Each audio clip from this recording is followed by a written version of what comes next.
Oh, I probably just put hand cream on.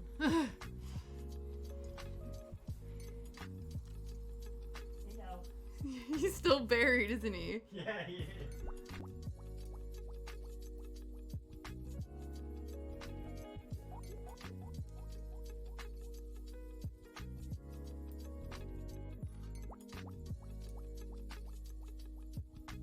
It's tea time.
Good morning, good afternoon, good evening, friends. How you doing? As you can see, we're back downstairs. And as you can see, we're still working on this. Hopefully, we can get her done today. I see that drink the tea cat. There we go. It's Lurk, Pete. I don't have a BRB message. But no problem, dude. Happy to see you. Happy to see you. Good morning, Kat. How are things? Happy Friday, everyone. It is, we're at the end of another week. We are getting through it. I know it's like the afternoon here, and I know that, everyone stateside still has a few more hours to go, but pretty good. Pretty good. Go team. So, I'm determined. Oh, look at this little goose. Oh no, you can't see him. He fully was wrapped in a blanket and he came up looking like a Jedi. Yeah, you were like Jedi mode, rising from the other side of the sofa. I know he's sideways, guys, but there's nothing I can do about this at this moment. So you're just gonna have to see him from a trippy angle. Hello. He's mad because his bestie closed the door. There we go. He's like, there we go. So he'll be over there. Maybe he'll come by and say hi later. Yeah, he's pretty freaking adorbs. I'm currently moonlighting as, a motivational speaker / life coach. If you guys haven't seen. He's dishing out self-care tips and tricks for everyone. Because, he lives his best life. So I figured it would be helpful for him to share his wisdom with others. Oh, so if you guys remember, and if you are curious, do you remember when I found out my mom dropped this absolute knowledge bomb on me and Liam after our video chat? Being like, oh, did you ever find the book that I left on your bookshelf? And we were both like, say what now? You did what? Well, I found it. I found the book today, you guys. It was over here. The book in question, left by Mama Nostalgia, is Life on the Mississippi by Mark Twain. Because there's no way in hell either Liam or I have ever owned this book. So it's obviously when she was on her classic literature train. So we found it. I don't know if we'll ever read it. But we found it. Just, good old classics. So I messaged her today.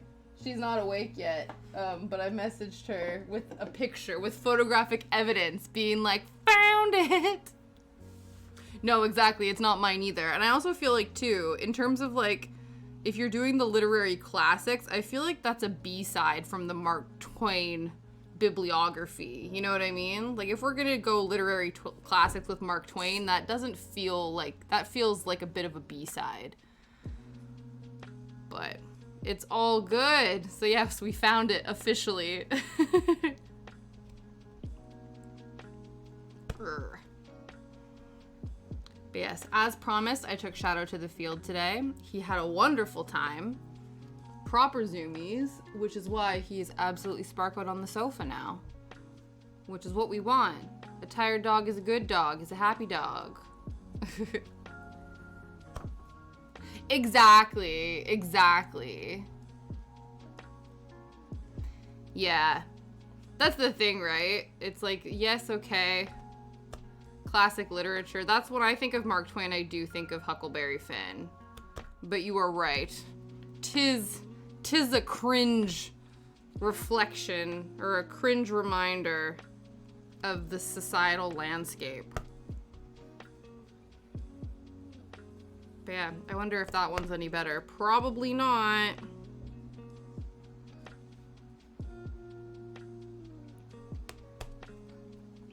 So I actually did the tiniest bit of needle punching off stream before stream started, because I was like, I swear to God, guys, if we do not finish this project. Oh.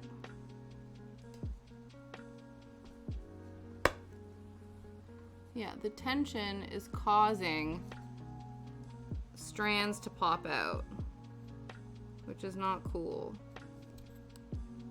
And by tension, I mean the lack of tension.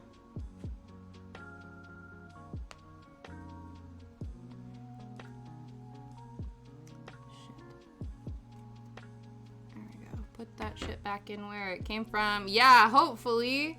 I did bring down the final kit as well. So if we are able to finish this and move on to the last craft kit, that would be excellent. Okay.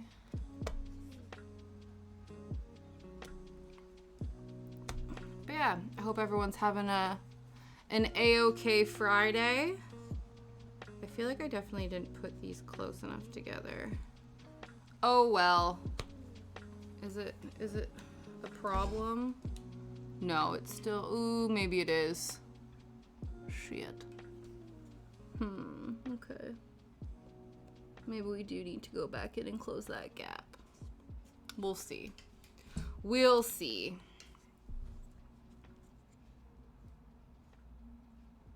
In fact, we can probably attempt that now. So it feels dangerous. I'm bringing 2 suitcases today. One is just full of snacks. I love it. That's excellent. I feel like that's necessary. It's important.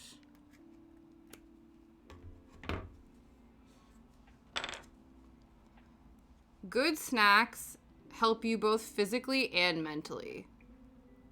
So I think that's a good idea.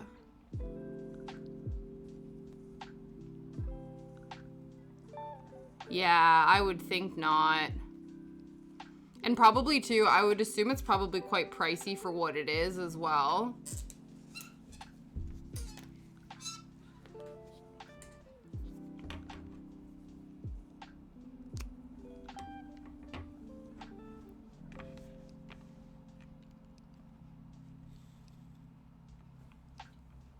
Are you going to that? Is that today or is that next week? You said today, but so today you're going over there. Are you going to be staying in the hospital overnight with your mom? Yeah, you go in today. I get a caregiver plate. Okay.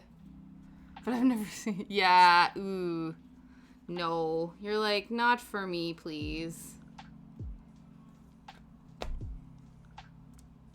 Yeah, that's true. That is true. You might as well stay in there, and then therefore you don't need to worry about potentially bringing the baddies, and by baddies I mean viruses, into the situation. That's all right. That'll be an interesting situation. It's not, but I was gonna say it's like Tom Hanks in The Terminal, where you're just gonna be living in a hospital for a week. But not as a patient, but also not as staff. So that'll be interesting. Have you decided what crafts you're gonna bring?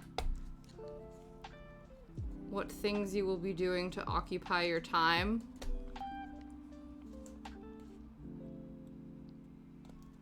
I would assume there's like hospital Wi-Fi and stuff, eh? So you could probably like watch like streaming things on your phone and stuff too, right?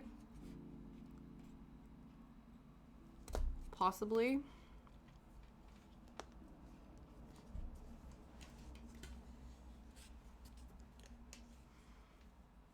Okay, I feel like we're definitely losing the tension plot, but I also feel like this is something that is outside of our control, considering that the tension in this fabric is now non-existent. Ooh, yes, you do need to bring your AirPods. Took 2 books, my current whip, and also oh, awesome, awesome, awesome. Yeah, that Pokemon one is so good.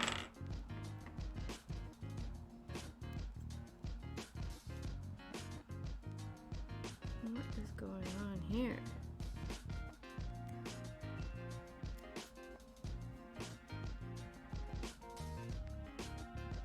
Oh, I finished the Vampire Diaries deep dive video essay by Jenny Nicholson today. It was a fun time. I actually really appreciate it. Honestly, like when people go hard on pop culture video essays, I'm like, this is the level of what I want when I'm revisiting 2010s nostalgia. I appreciate these people who put in the work. Truly. You have like 45 minutes left. It's so good, isn't it?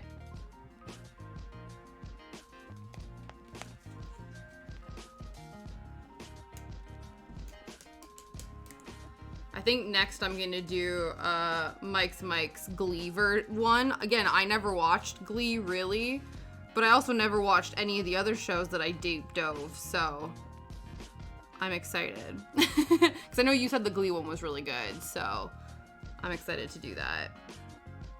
Okay, so we've filled these 2 sections in. So now I think we need to... It was really funny. Before I started to stream, I had him on in the background and I was just like going through some of his old videos. And he does a tier list of his favorite like childhood TV shows or like nostalgic TV shows. But he did the video at the beginning of 2020 and he's sitting there being like, yeah guys, 2020 is gonna be our year. And I was like, ooh, that intro did not age well. I'm sure the comments say the exact same thing. They're like, ooh, you talking about how 2019 is over, it's time for the best year, 2020, and I was like, you say that now. I'm like, future you will not be thinking that. Yeah. We started out strong, but unfortunately, that did not last. But, yeah, but it was good. I enjoyed his tier list. Because you know me, guys. I love a good nostalgic tier list. Okay. We are now, again, doing the bullshit,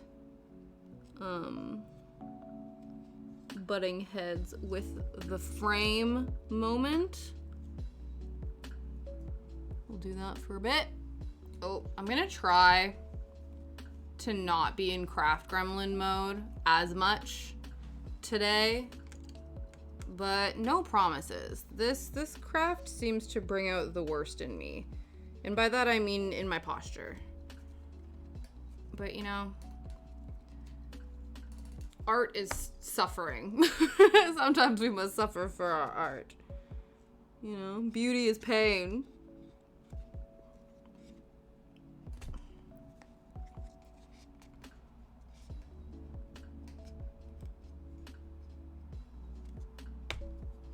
It is, honestly. I was talking to Liam about this. I was like, I was telling him about my swole thumb. I'm like, I got thumb muscles for days after this, and just in my right thumb.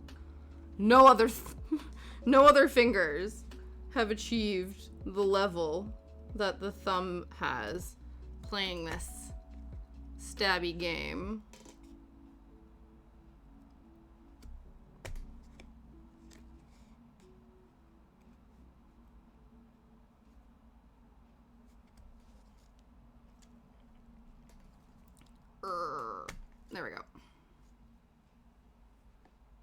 But yeah.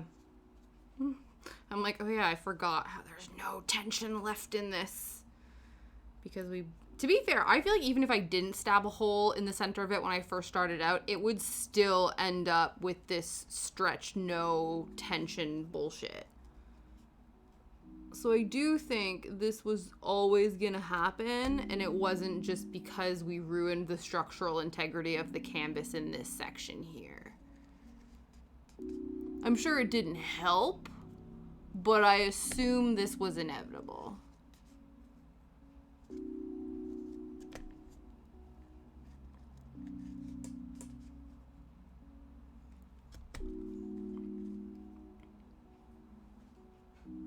Yeah, exactly. I feel like that would be a much more successful needle punching experience.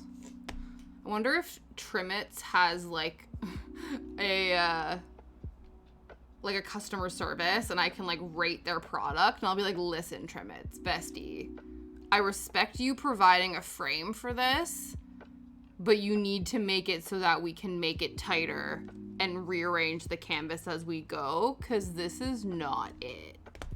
Because they have 5 other craft kits like this. So they have 6 available ones. And I bet all of them do the same thing. This happens regardless.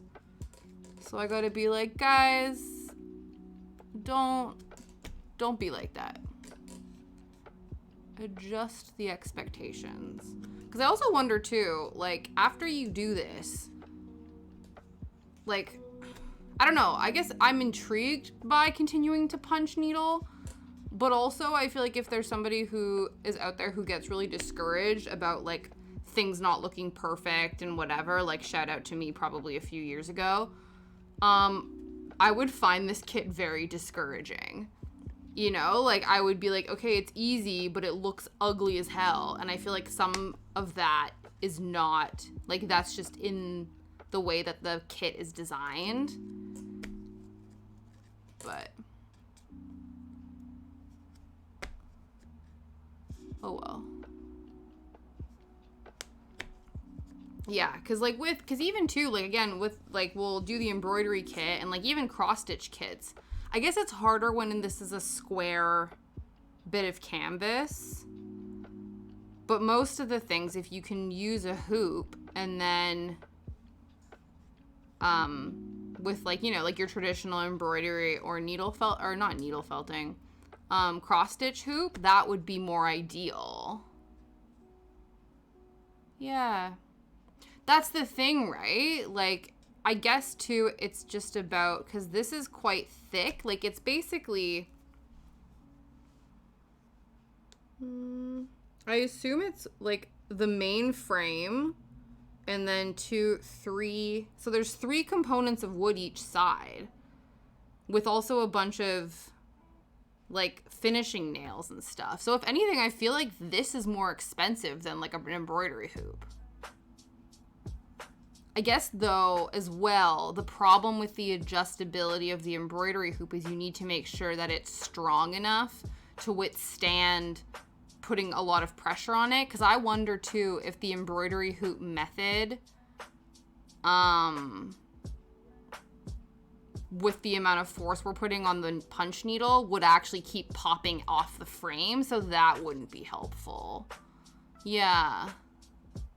Exactly, yeah, that's true. Less material, but the bending. More like finesse needed to create an embroidery hoop than to do this. Hi, Aurora! Yeah, no problem, Kat. How are you doing today? Good afternoon. I'm determined to finish this kit today. We have finished the first half of the pinkening, and now we're doing the second half. But it's going good. Yeah, the day is going well. Shadow and I went to the field as promised him yesterday. Oh my god, yes! Yes. Brr, brr, brr, brr, brr. That's amazing. Oh, that's gotta be such a relief.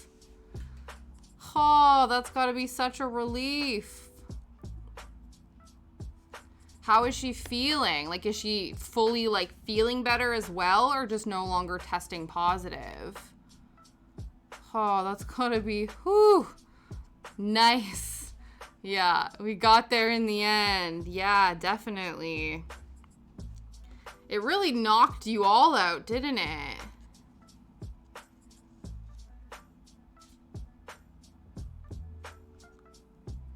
Excellent. Yay. Aw, so good. What a nice, you know, way to go into the weekend. You know what I mean? Like some nice vibes to go into the weekend. That's awesome. That's so good to hear. I feel like I've lost a month, honestly, because first it was you, and then it was your brother and your mom and the hubby, all at various stages. God. And then Bubba as well, having to navigate him in and amongst all of that chaos. Absolute superhero, Aurora, honestly. You're like, now you can hopefully get some rest. Yeah.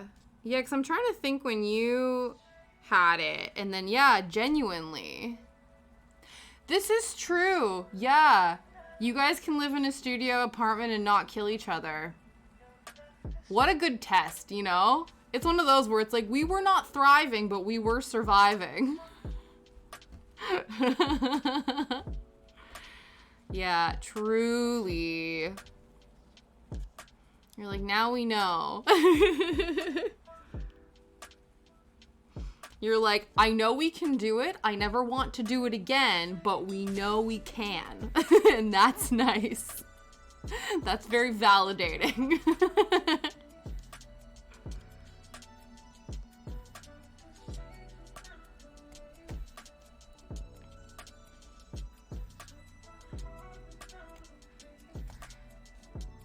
Yeah, done it once and hopefully only once. Exactly. Welcome back, Cat.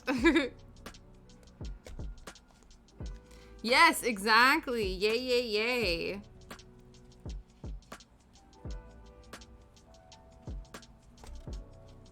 Is your, Cat, is your cover still doing your job and you're just supervising again today? I love that that's what you're doing yesterday. You're like, my temp's gotta know what she's doing, so I just gotta sit here and supervise.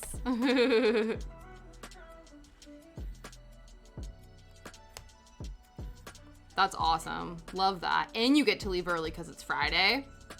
Snaps. Snaps for, you know, best lives today.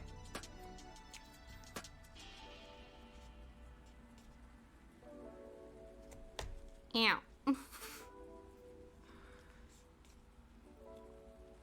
See, I love I've not injured myself with the stabbing implement. I'm only injuring myself on this frame, which is, you know, interesting. Yeah, we have an hour and a half. Awesome. That's so good. So good. It's like that James Brown song. I got a you. Burn, burn, burn, burn. Wow.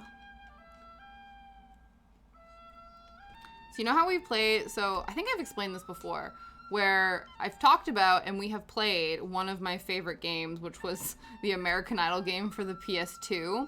But before that, I had an American Idol game for the PC, and you actually had the option to like sing, and like get, like, it was like pitch record thing, and they had certain songs on it, and that I Feel Good by James Brown was one of them. So I think we used to make all my friends play it and my family, because obviously I was obsessed. And I think my brother would always do the James Brown song when I made him play with me. And then my friend Laura would do the Escape by Enrique Iglesias. I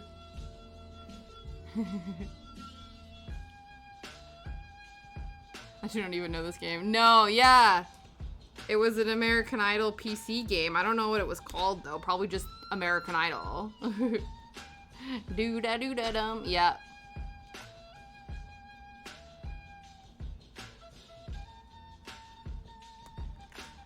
Yeah, what was it? Again, yeah. It was only the... Yeah, that was fun. We became, what was it? I think we became the American Idol in less than 2 hours. It was good. We speed ran it. We should bust that out again one day. That was fun.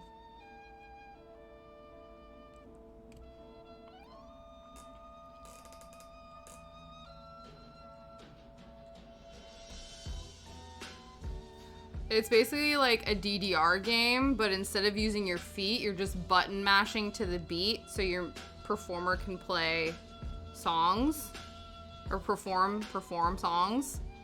But what was happening when we played on stream is that I kept getting so into the music that I would sing along and then I would cock up the buttons and then it would make my character sing like crap. Because they actually have it, like, if you pressed it real bad. Yeah, exactly like Guitar Hero. Except instead of scrolling like a top-down side scroller, you'd have, like, a center button in the center, and then all the, like, whatever the 4 buttons are would kind of go into the center to the beat, and then if you clicked them, then your, like, avatar person would sing really, really well, and if you missed them, then they would, like, get flat and drop low and, like, sing really silly. It did. It was honestly so silly. Because it would be like, don't wanna love you if you don't love me. And you're like, okay, whatever. And then they like bring it back when you start playing better. And it was also, so the game came out. You know what it is? I bet you the first game I had on the PC came out during the first American Idol. And this PS2 game came out after the second season, because I remember it came out after the second season and there were cut scenes for when you got past each level that were based off of the season 2 version of American Idol. So you got like Clay Aiken and Ruben Studdard and all the other ones, and actually some of the bonus content in the game is that you could watch the final performances of Clay Aiken and Ruben Studdard in the finale. I think we watched them too. It was good. It was like pretty iconic. Brought back memories for sure. Is he really? That's amazing. Yeah, I wonder what he's up to now.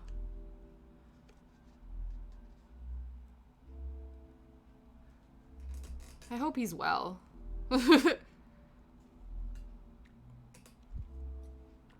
I feel like there's very few American Idols that have won that, like, who had won the show who went on to have more successful careers than the people who became runner-ups or even, like, further back. Because you guys remember, like, the band Daughtry, which I think are still going. Chris Daughtry was a contestant on American Idol, and I think he made it to, like, the top 12 and was voted out at, like, the number 7. And he has successful music career in a band that is very, like, Theory of a Dead Man, Nickelback adjacent, in my opinion. And honestly, like, works for him. Wow, that's awesome. 205, part of your area code. But, yeah. And then a lot of the other ones, too. There was a guy named Konstantin Maroulis. He went on to become, like, a Broadway person. I think he was one of the people on Broadway who was when, like, the We Will Rock You Broadway musical was in circulation. He had one of, like, the main parts in that one. Though I do think Carrie Underwood won her year. It was between her and Bo Bice. You guys remember Bo Bice? And I'm pretty sure she won. And you know what? She's doing well for herself, so... Between, I think, her and Kelly Clarkson are, like, the 2 winners who I think actually, like, made decent, long-lasting careers. All the other ones, not so much. It was either the runner-up or, like, somebody who got voted off. They made it to the top 10 and then got, like, landslide voted off, big shocking moment, and went on to actually have successful careers. It's true. She honestly, like, she is a national treasure. And should be protected at all costs. Truly. Like, I was so obsessed with her. I think I told you guys this when I had a family reunion when I was little. Like, I can't remember how old I was. I must have been like 10 or 11. Yes, she was. I think she's the only other one for Gilf that actually won her season and went on to be successful. All the other ones, it was either the second place person who got really big or somebody who got voted off after they made it to like the top 10 or 12.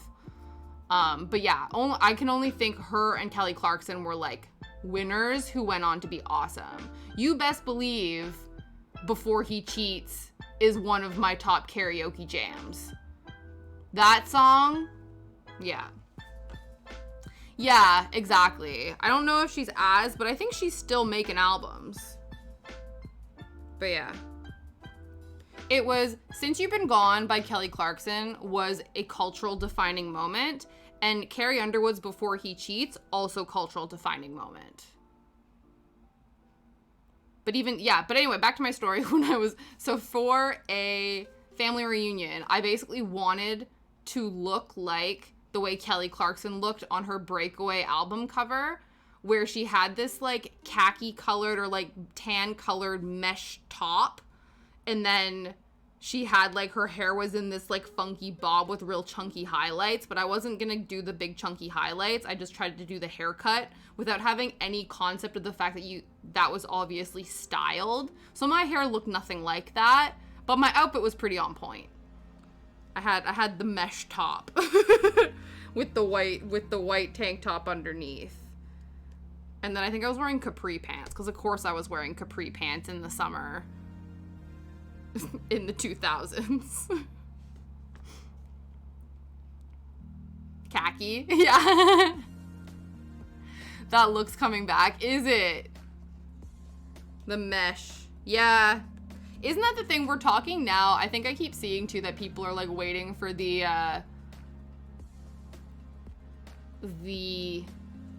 what is it, like the long sleeve shirts, like the Abercrombie or like the Hollister with the like lace cami underneath.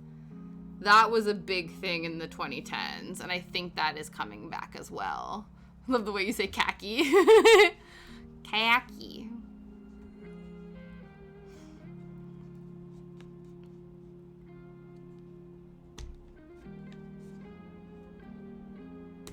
But yeah, I think I actually have the album cover.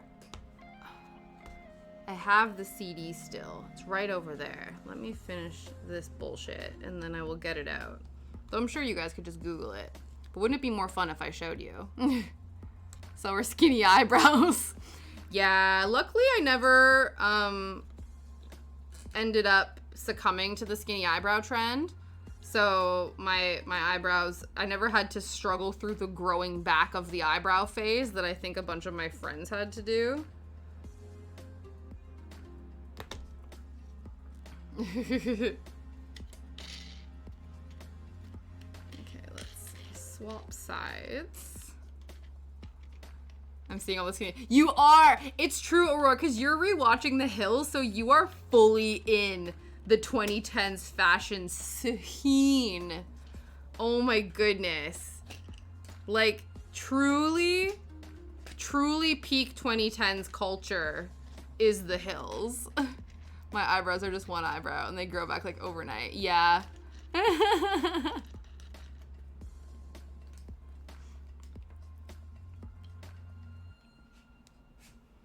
Okay.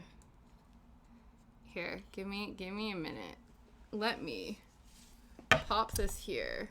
This is now, the candy dish is the placeholder because this is too top heavy and it falls over. So this is gonna chill here. Give me 2 seconds to procure you the CD that I wanted to replicate. I walked into the mall and was like, we are recreating this for my family reunion in the middle of buttfuck nowhere, Saskatchewan.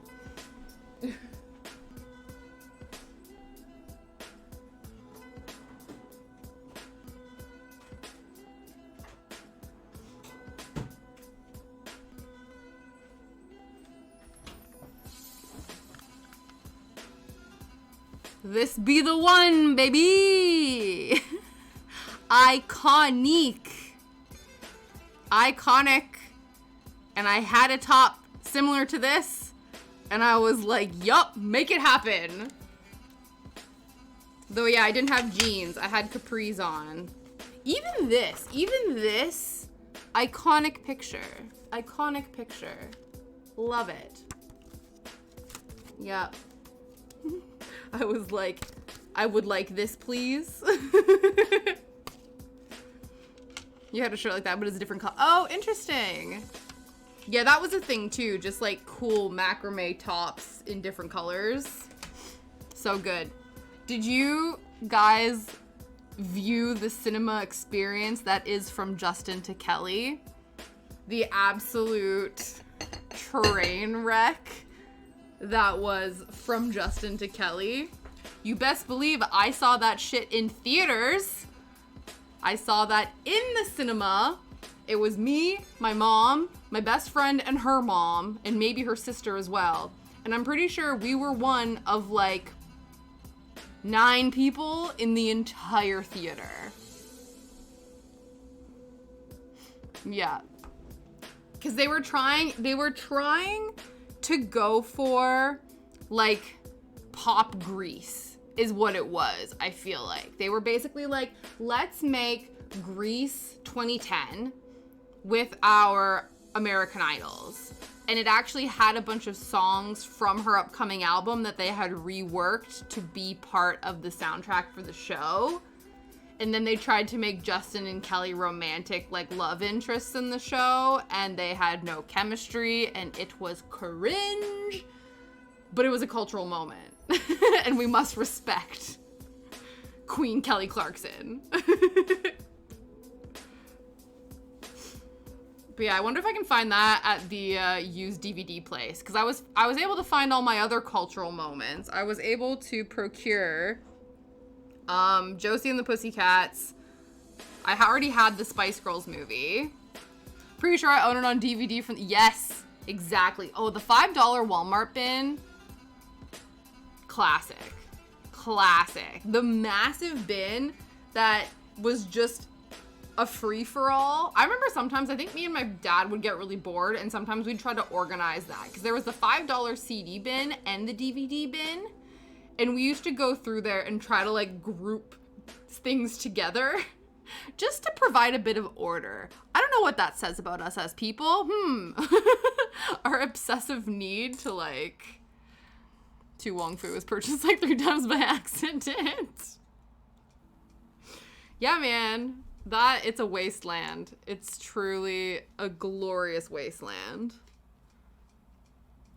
There was always some good things in there. But yeah, I think I bought the Spice Girls DVD before I moved here. So I have the Spice Girls, I have Josie and the Pussycats now from the DVD store, and S Club 7 seeing double. So I wonder if they have Kelly Clarkson from Justin to Kelly in there. So funny.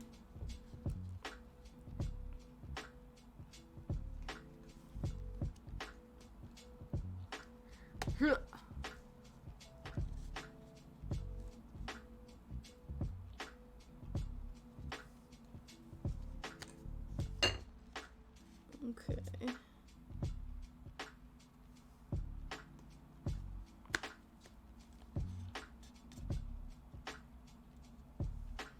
But yeah, I wonder how Justin Guarini is doing. I remember actually, he appeared, because when the season was done, I think they did like obviously a publicity run, because this was a huge thing, first of its kind. And I think it was in YM magazine. God, that was one of the first teen magazines to like stop making physical publications once things started going digital. I think it was YM magazine, because there's this iconic thing where, you know how magazines used to... He's the Dr. Pepper guy? Really? Wait a second.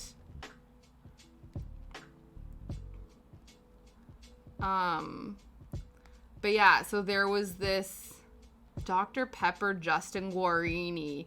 No.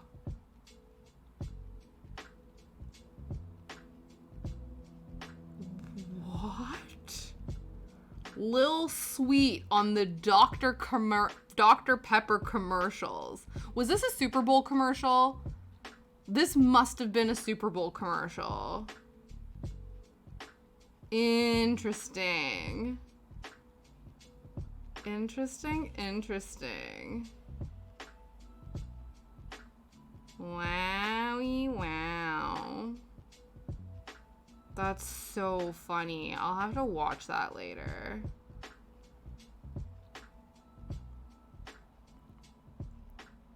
He's been in a few of them, so probably. Oh, interesting. Good for him. Good for him.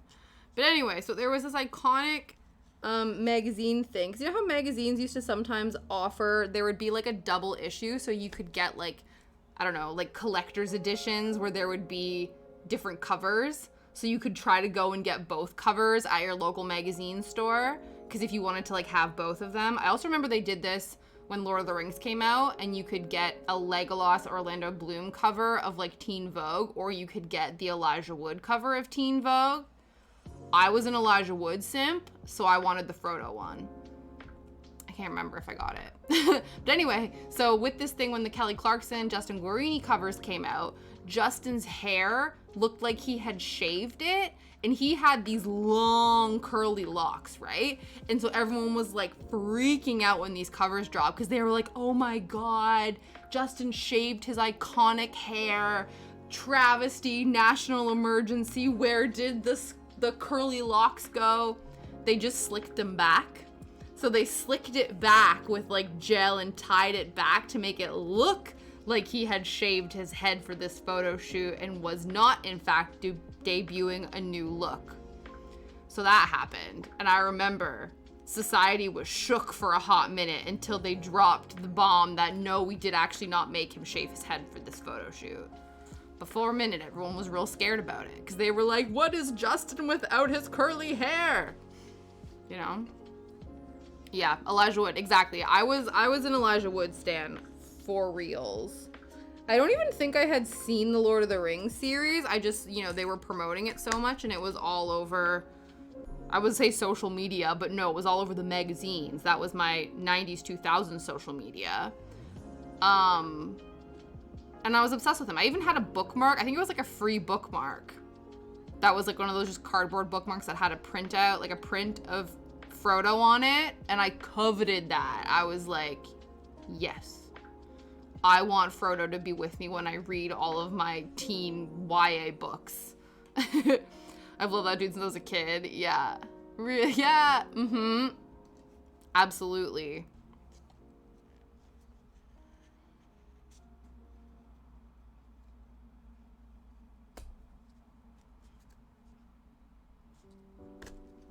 I ended up seeing him as like, what is it? He was like a DJ at one point, or he had like a music career thing.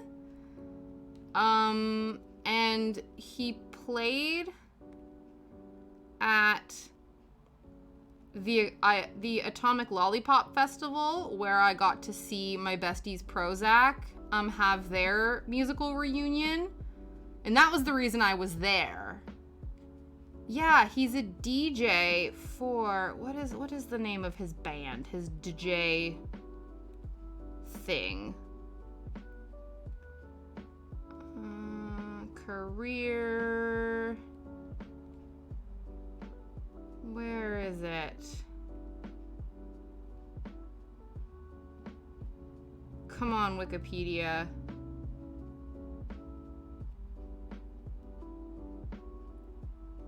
Other work. Come on, other work, other work.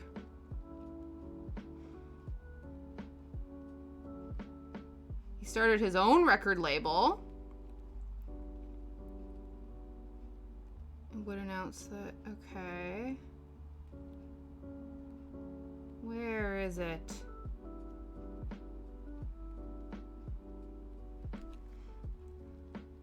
Elijah Wood DJ name. Yeah. With his friend Zach Cowie under the name Wooden Wisdom.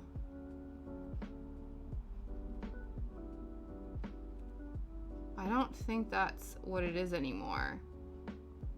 But anyway, yeah, so he had a DJ set at this Atomic Lollipop Festival in Toronto that my brother and I happened to catch, and we were like, what's Frodo doing on the turntables? He loves Bernie Sanders. Yes, that's true. Yeah, obviously. That's so funny. See, again, Kat, reason number probably like 102 of why we're the same person. Our dear love of Elijah Wood when he lived in Texas. Yeah, that makes sense. Because it looks like it said there that he started his own record company as well. So we love a little indie hipster boy. Indie hipster music boy. Trying to pick up chicks. Yeah, that's the best place to pick up chicks. Record stores, I would assume.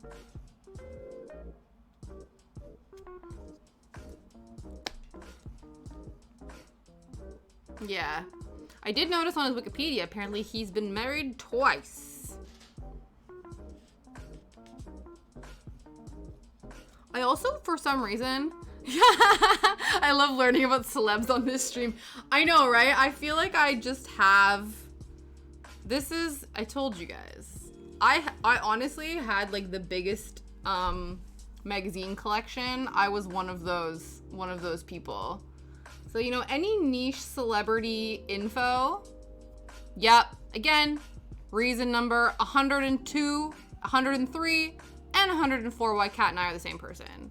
You always gotta IMDb after the film. Or during. Sometimes both. Before and after. Ew.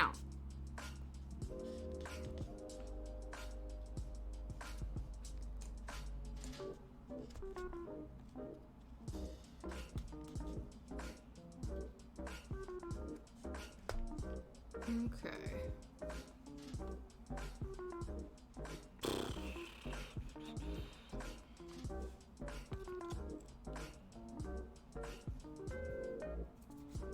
Make sure I peel out any bits of wood that I accidentally scrape off during this process.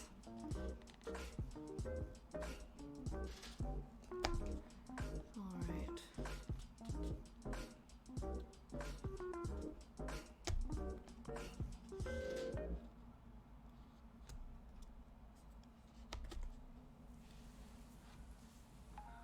We're doing well, guys. We're doing things. Yeah. Yeah, I feel like things like that are subjective, aren't they? Easily pleased, yeah. Hey man, or you just have, you know, hipster taste. People just don't get you, you know? Honestly, though. To be fair, though, I feel like, because it's the same thing with, movies that win awards, same with, like, books and stuff, right? Because my mom and I have these discussions all the time, where, because she'll go through phases where she wants to, like, read all of the Giller Prize book winners, and, like, watch all of the films that were nominated for Academy Awards and stuff like that. And some of the times, like, you go and you realize, like, how, like, socially and politically coded all of those things are. And so then you're kind of like, and then also what constitutes, because I know sometimes too, like, I've read something that's meant to be, like, critically acclaimed or watch something, and I, like, don't get it, or I don't enjoy it, and then I'm like, am I just dumb? Like, do I just not see, like, you know what I mean? You're just kind of like, why is this such a big deal? I don't get it. What does that say about me? But then it's like, art is subjective. You know what I mean? Yeah. Some of my favorite movies, again, I will continue to bring up, you know, Josie and the Pussycats, the Lizzie McGuire movie, the Spice Girls movie. I'm sure those are all critically panned. People shat all over those films, and I think they are classics. Basically, the moral of the story is don't shit on films that are created for, like, teen girls, because they dictate the trends, you know?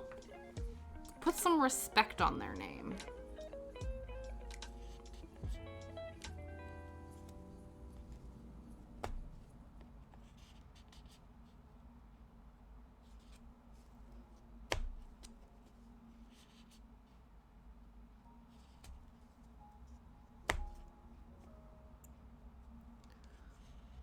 Right. No, exactly. Not everything needs to be And sometimes I just don't want to. I think that's why, again, why I end up watching cartoons mostly. Because I'm like, I don't want to. I spent a whole day using my brain and thinking critically about the world and life and everything. I just want to watch trash, you know? And that's fine. There are markets for cultural think pieces, and there are times for just random silly nonsense. Exactly, right? Life is hard. Let's watch nonsense.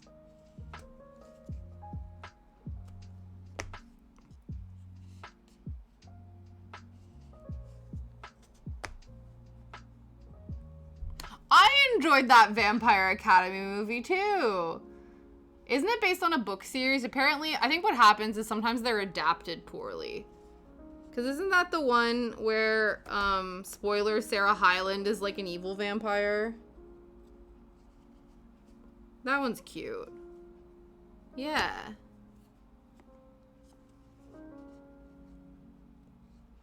God, vampires truly...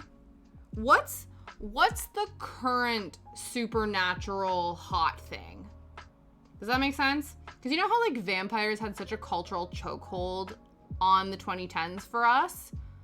What's the 2023 supernatural baddie that we're all into now? Or does it just come in waves, you know? Because obviously, like, whatchamacallit? What We Do in the Shadows, how they adapted that movie into a TV series, and that's vampires. So I wonder if vampires are making a resurgence. That's what I'm thinking. Twilight's coming back. I wonder if vampires are having a cultural resurgence. Yeah, I'm wondering. I read all the books. I loved that book series growing up. I never saw all the movies. I do feel like one day I should. Really? Are they like those things that are like they take place in the same universe?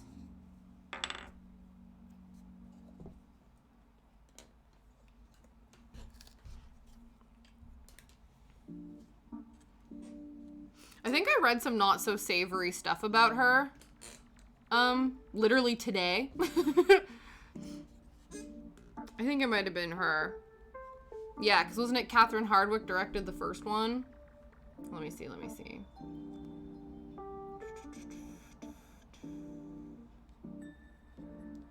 me later. We're looking up all sorts. Twilight. The first one. What was it?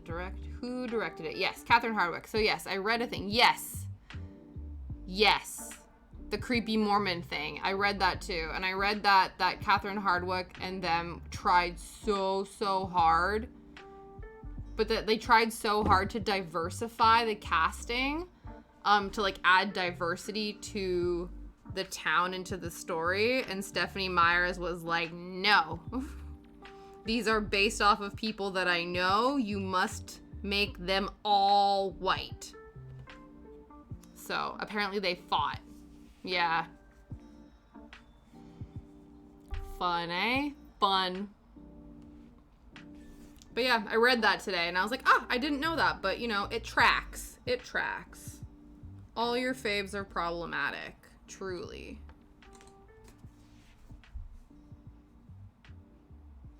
Okay.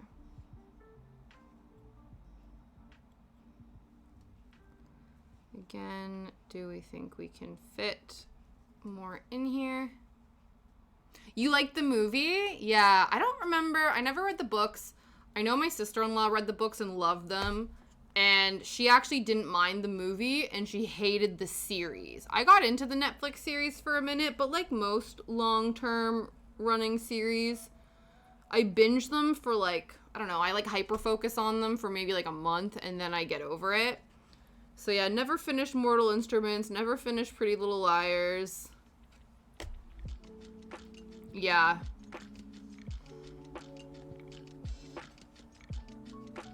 I think what happens, unfortunately, in teen movies, and I think that's just, I think it happens in a lot of shows, though, Yeah, to be fair, I've had a book that I opened and it's literally sitting on the couch right now. Have not touched it in like a good few weeks. I used to read so much as a kid, and then I think I went to uni and had to read so much that it like ruined reading for me. And so it's been a struggle to get back into it. But yeah, so what happens is when these like beloved YA series get adapted into TV shows, then what happens is people who either did read the books or didn't read the books, they get sucked into like the shipping of the characters. So that's what apparently happened with Pretty Little Liars as well, based on the book series. What happened is now, once it's made itself to TV, you have people online like shipping certain characters together. So if one character is a fan favorite, but in the actual literary version, their character dies in like the first theoretical, like in the first season, the writers will be like, shit, we can't kill this person off because everyone loves them, and they will riot. So then they end up reworking from there, and then again, that evolves and changes the course of a storyline. But yeah, so interesting. So I think that happened with The Walking Dead as well, and I know my friend really liked the book series or the graphic novel series, and then they were supposed to kill off this character, and the character literally dies in the first graphic novel, but they were like fan favorite. People were like thirsting after them hard, and then the ad execs were like, we can't kill this dude. He's like 90% of the reason people are watching the show now. We have to keep him in. And then obviously you have the percentage of people that actually want truth to the story, and then they got upset. But yeah, the power of the thirst trap to retain media attention is strong, you know?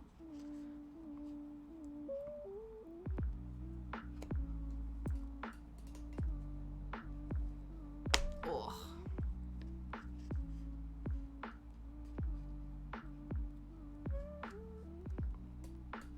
Yeah.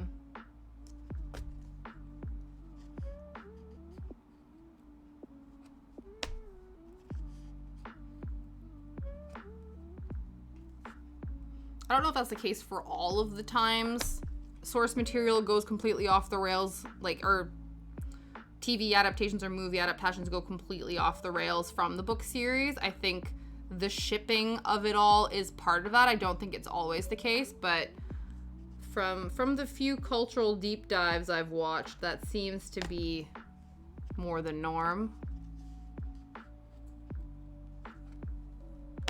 Looking at you, Game of Thrones. Yeah, I bet. Did you read the book series?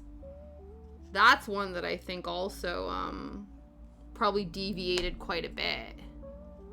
I did, Aurora. Yes, you missed it, but I did find it today actually. Yeah, I found it before stream started. She left Life on the Mississippi by Mark Twain, which we're thinking is a Mark Twain B cut. Like, this is a B-side, you know? Yeah, no, definitely. Yeah. Yeah, oh, this is wait. Oh, interesting. This is a memoir. Oh. Interesting. Wait a second. Is this actually a memoir? Yeah.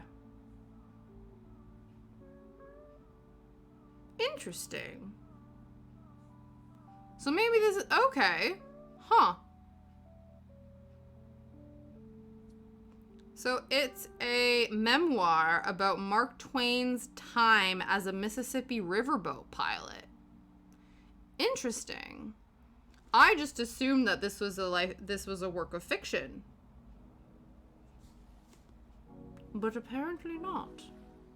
I'll have to ask my mom if she enjoyed it.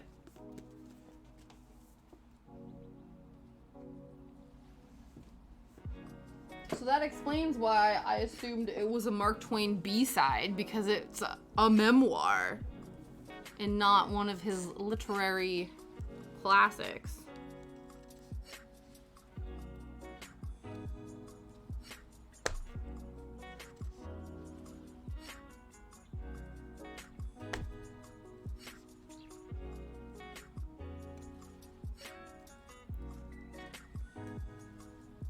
Oh yeah, did we want to add more pink in these sections? Maybe. I'm not sure yet. Possibly.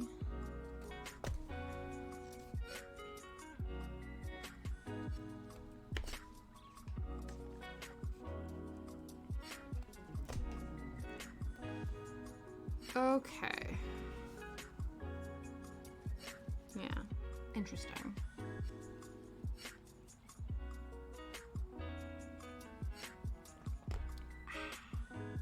We're drinking Glow again.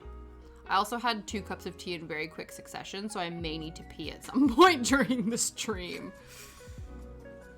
But we'll see. We'll see.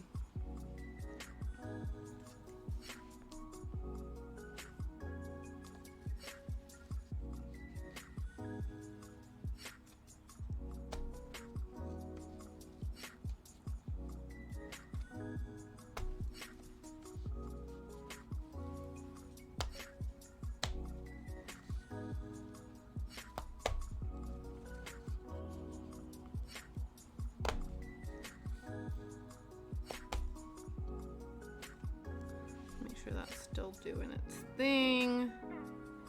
Okay. So I really buy merch to listen to from Morbid Podcast now. One of the hosts has just been, oh no. Oh, that's annoying. Is the sweater really nice? And it's just the fact that it has this logo on it now that makes it, that sucks. Yeah, yeah, maybe. Then I think, yeah, if the sweater itself is of good quality and you're like, I don't want to throw out a sweater just because it has a dumb logo on it, I think embroidering over it would be really cool. You know what would be really funny? But again, I don't know if this is officially a thing, and obviously it would be kind of cringe to be walking around wearing this, but I think it'd be really funny if you embroidered canceled over the name of the podcast. So that would be funny. But then you'd have to walk around wearing a sweatshirt that said canceled on it. And I don't know if you want to do that. That seems like very like Gen Z Scarlet Letter-esque, you know? I bet this is like some TikTok baddie shit where when one of them gets canceled, it's like when somebody was walking around wearing a Nepo Baby shirt the other day. I think it was like, what's her face? God, Bieber's wife? What's her name? I'm picturing her in my brain. What is her name? She's a Baldwin. What's her name? God damn it.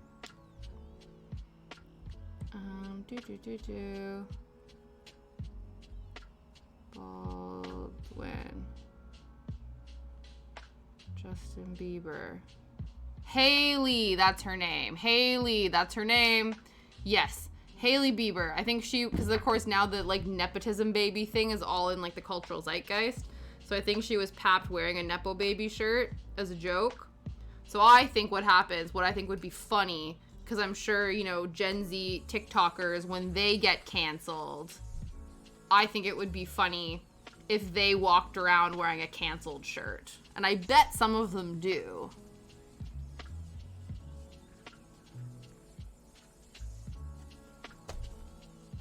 Yes, Hailey Road Bieber.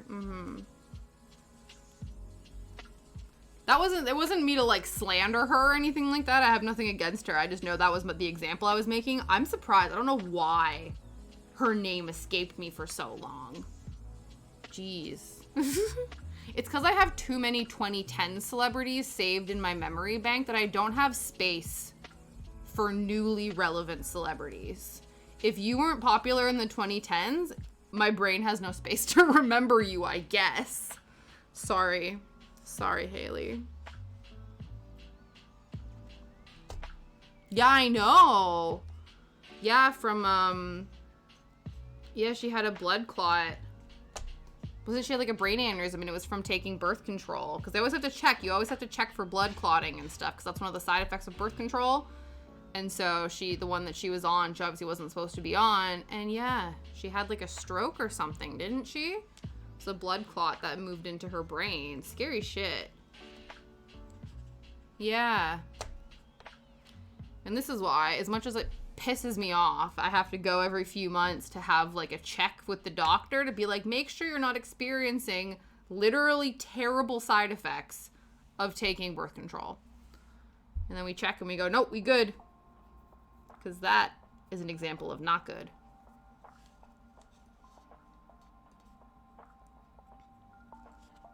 I remember finally asking, though, because they always ask me, they're like, oh, any signs of, like, you know, blood clotting and stuff like that. And I'm like, what am I supposed to be looking for?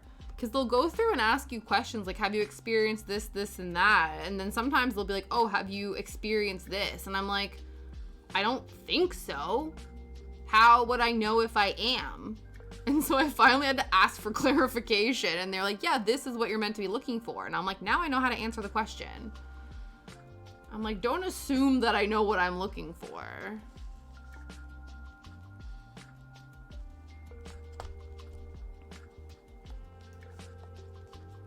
I will say though, like, as much as I find the visits a pain in the butt, I do find that the UK medical system is a lot better at like monitoring and keeping tabs on you when you've been on medication for long term.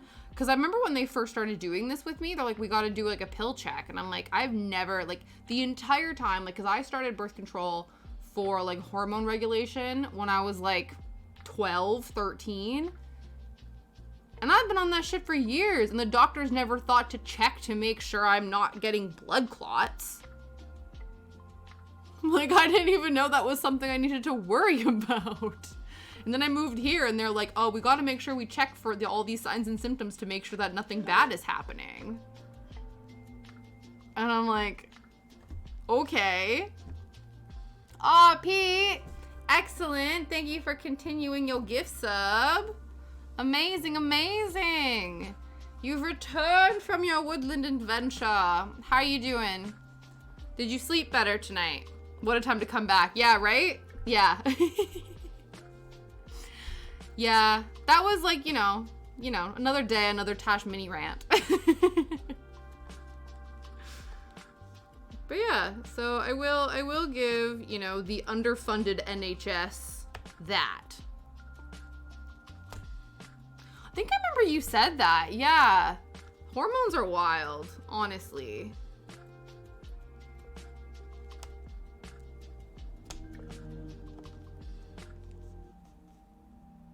Oh, did you end up shaving your head on your own, Kat? I never asked. Did it end up happening? Because I know your sister was going to do it, and then she couldn't because your nephew got COVID. And then you just said, fuck it, I'm just going to do it myself.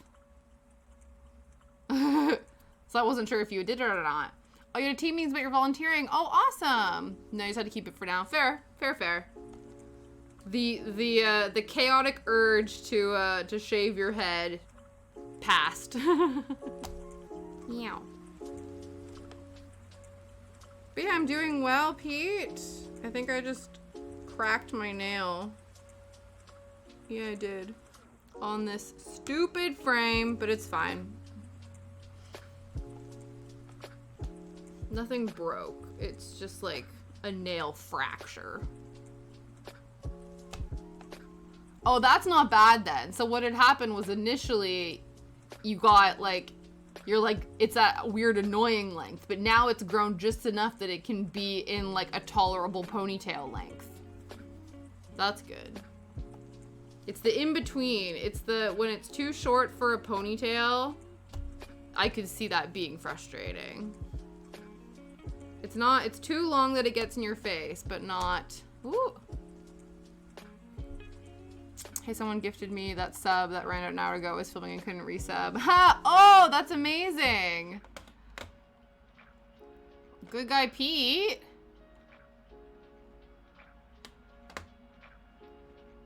Yeah, he's continuing the gift sub. Just more stressful is good kind, at least. Yeah, absolutely. Hopefully the volunteering goes live soon. Yeah, that's true. No, Saul, it did. It was something, I don't know if it was a gifted sub that you gave Pete, and then he reactivated the gifted sub, I think is what happened. Because it says, continuing the gift sub they got from you. So,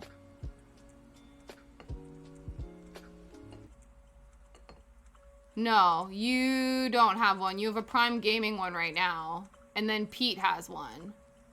So I think he continued his. Yeah, that's what it was. So I think because you subbed and then gifted subs, and so he's redoing his sub, but not your sub. Does that make sense? I'm not entirely sure. But no, I can't see your badge, so I don't think you've resubbed. Aw, Pete! Now you're subbed. Yeah. Pete has now resubbed for you. Finger slipped. It's all good now. You're back. Everything is fine.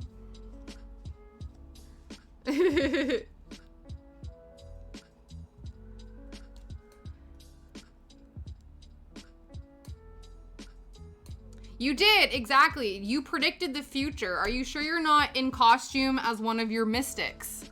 You know, you have a mystic character. So maybe you were in mystic mode. And you came in predicting something. But that's exciting. You were filming, what were you filming, Saul? Or is it top secret? Is it top secret? I am worried about this nail now, but we're just going to ignore it and continue. Exactly. Mysticism.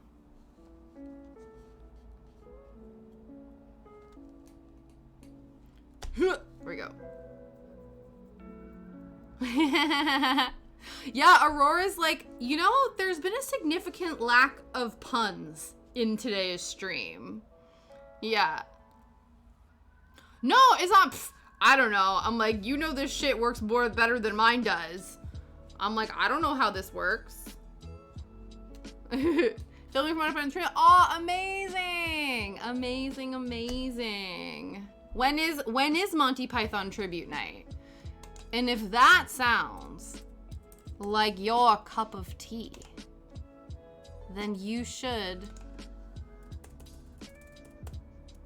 sub, or at least follow, our bestest buddy Saul, so you can know and keep an eye out for Monty Python tribute night, because that sounds like a great time, and I don't think you're gonna want to miss that.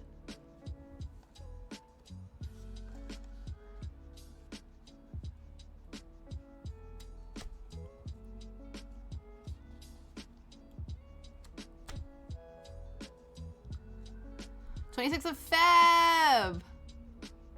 Oh no. Damn it, Meatloaf.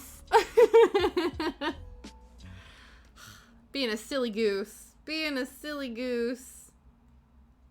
That's all right though. At least it wasn't completely for naught. You were able to get other stuff done. That's good. That's awesome.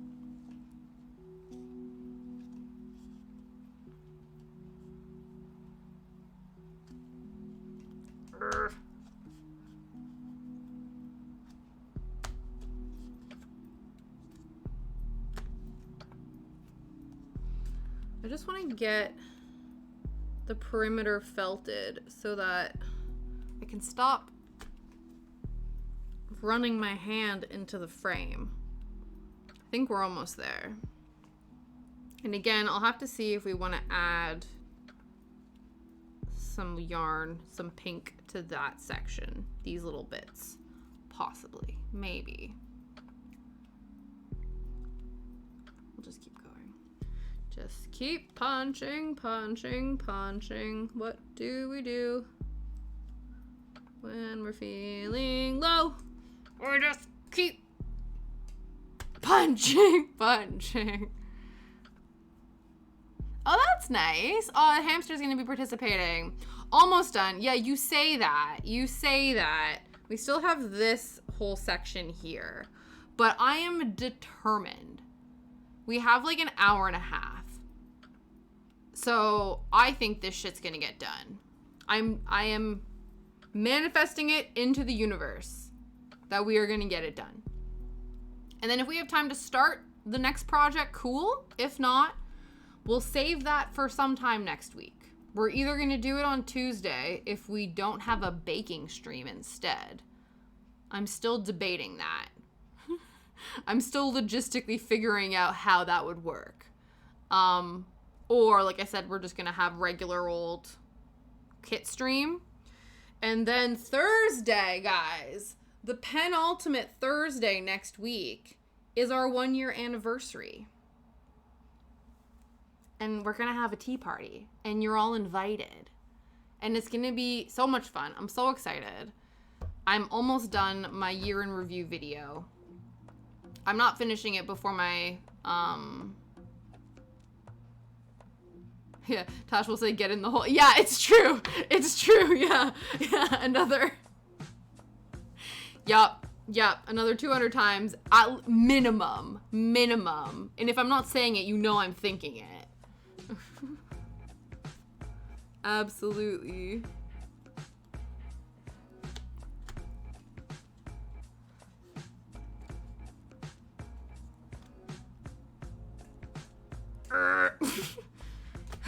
There we go.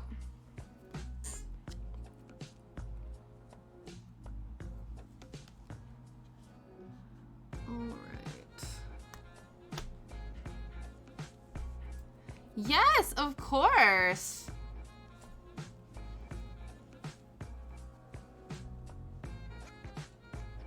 Absolutely. Yesterday was rough. And, you know, when you have rough times, you get by with little help from your friends. And we never want you to stop knowing how awesome you are. So, anytime.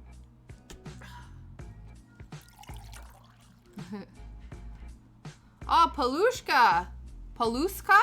Thank you very much for the follow. I appreciate you. Guys, what is it? 7? We're like 3 away? I can't count. Yeah, 3 away from 250. That's so exciting. That's so exciting, friends. But yes, our world is better because you are in it, Saul, and we will make damn sure you know.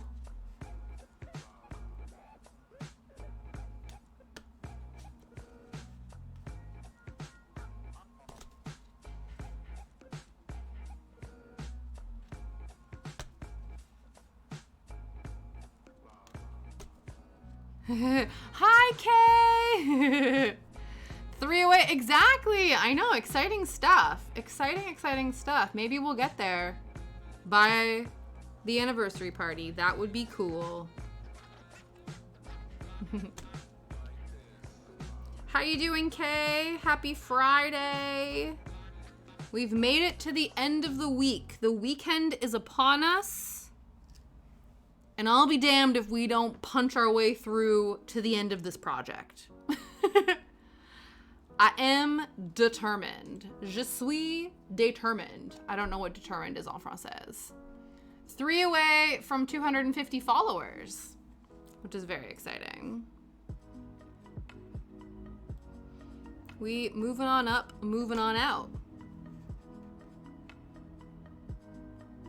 Which is very fun. Yeah. Punch it like it's hot. Hi, Maker Bug. It's true. Yeah. Punch it like it's hot. Punch it like it's hot. Truly. That's a new one to add to my rotation. It's a lot of me just co-opting Dory from Finding Nemo to whatever craft I'm doing. So a lot of it is just keep punching. What do we do? When we're feeling low, we just keep punching. I feel like Captain Marvel and punch holes in the sky. Exactly. Yeah, we were trying to find that sweet spot yesterday.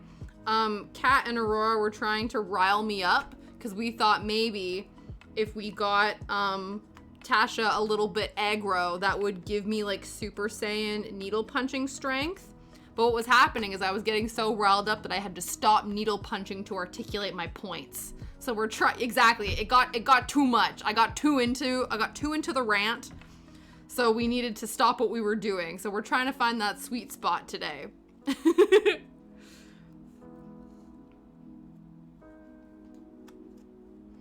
But yeah. But I do think We're getting there. We just have this section left and maybe a couple of these. And then the last thing is that maybe we attempt to salvage this kind of messy hole that we've punched into the center of it. Because there's no structural integrity left in this section. But maybe it's fine if we just don't touch it. You know what I mean? If we just pretend that it's fully intact, then maybe it'll stay that way. I'm not sure. Because you can't tell from here. But basically, we didn't punch the holes, like, enough distance away. And so we basically just, like, tore a hole in the fibers of the canvas. And that's fine. Yeah, exactly. Right. Who doesn't matter. Exactly. We just pretend. And so every once in a while when it feels a little bit sus, I just sort of like shove these loops back into itself and hope for the best. The only thing though that we're trying to figure out is if there is a way that we can, to be fair, probably when we're done the project, we can probably like re-stretch the canvas a little bit and add more things on our own side. Because right now, this is very loosey-goosey. But that's our one critique of this project, is that one of the foundations we Googled about punch needling is that you need to be able to keep a taut canvas while you're working. But as we've worked on this, it is completely like stretched the canvas. And because the canvas is already like nailed into place on this frame, we have no way of re-tensioning and like making the canvas taut again. So there's six kits that this company creates. So I assume all of them are the same. And that seems like a kit design flaw. But we also don't know if it's cost effective or if the like embroidery hoops are thick enough or sturdy enough to support the amount that you send. That's what I said. I'm like, do they have a customer service line that I can create? You know, can I send a strongly worded email? I'm like, listen, Trimits, the structural integrity of your canvas frame is ridiculous. Unacceptable. Yeah. Exactly. But other than that, it's gone well. One of the things we were theorizing is that maybe what we should have done, instead of following the instructions, which would have been difficult for me because, you know, I have to follow instructions. We can't go off script, you guys. Is that I wonder if we did the reverse order of the threads and started with the pink and worked our way in, if that would have helped maintain some structural integrity. Because we're putting so much pressure on pushing the center in that I think all of that tension stretched everything else. By the time we got out here, everything was all like loosey-goosey, flippy-floppy. But we can't change the past. That's just, you know, maybe if we pick up another one of these kits, that's what we'll do next time. But who knows if we'll ever needle punch again. We don't know. It's quite the workout. Yeah, it's quite the workout. This is the most physically taxing of all of the craft kits we have done thus far. I don't know which one's the most enjoyable. I think technically the hardest one to wrap my brain around, again, was the knitting. Once we figured out what we were doing, it was fine. But it was a struggle to get there. We had some struggle bus streams for sure. This one, again, didn't take long to wrap my brain around. But harder to finesse, I think, and structurally. That's what I think too. I think they probably make smaller needles and they also maybe make sharper needles as well. I would assume similarly to knitting, there's like different thicknesses of punch needles and different, you know, depending on the thickness of the yarn that you're using. But this is the one that came with the kit. So again, I wonder, like, if this was something that I was gonna maybe pick up as, like, a main hobby, then it would make sense to invest in, like, different things to go with them. But yeah, I don't know. I truly do recommend. I do feel like everyone should try. Does not need another hobby. I guess that's a good way to get around, though, with, like, craft kits. If you do a kit and it's a one-off, the only problem, though, is then, like, we still are gonna have the punch needle. So you still do, even when you have, a kit, it's not, like, wholly, like, you don't create the thing and then you have no leftovers. There's always leftover things in a kit, so it's figuring out where to put the leftovers. Aw, Pete, you absolutely should teach yourself how to knit. You gotta, let me hook you up with my girl Davina. And by that, I mean all of the YouTube links we watched while we were learning how to knit. She seemed to be the one who was able to teach us the most. We asked her constantly. We said, Miss Davina, please send us your wisdom. I think her YouTube was Stitchin' Sheep. So you should check her out. Because she's the one who taught us how to knit, truly. That and some knitter friends in the chat popped by to offer words of wisdom and advice. And then, you know, Kat would pop in for some moral support, but also to be like, we have no idea what's going on together. So it was a motivational upbringing, being like, I would be like, guys, I don't know what I'm doing. I think I'm supposed to do this. And she'd be like, yep, that makes sense. Sure. And I'm like, thanks. Thanks for the vote of confidence.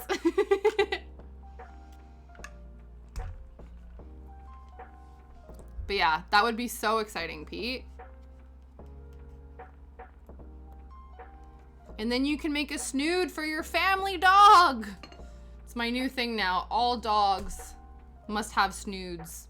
Though apparently I read on the back of that snood kit that it's not meant for large dogs. So like Great Danes and stuff, they have to be snoodless, which is like really a damn shame. Maybe you just have to go and get your own wool and stuff. It's just that the kit wouldn't have been big enough to provide appropriate snoodage for these large dogs. So that was interesting. It would have sucked if I would have read that and been, like, if Shadow wasn't the skinny legend that he is, I think that would have been a problem. Because he is as big as a large dog, but skinny enough that I guess we had enough to give him a snood.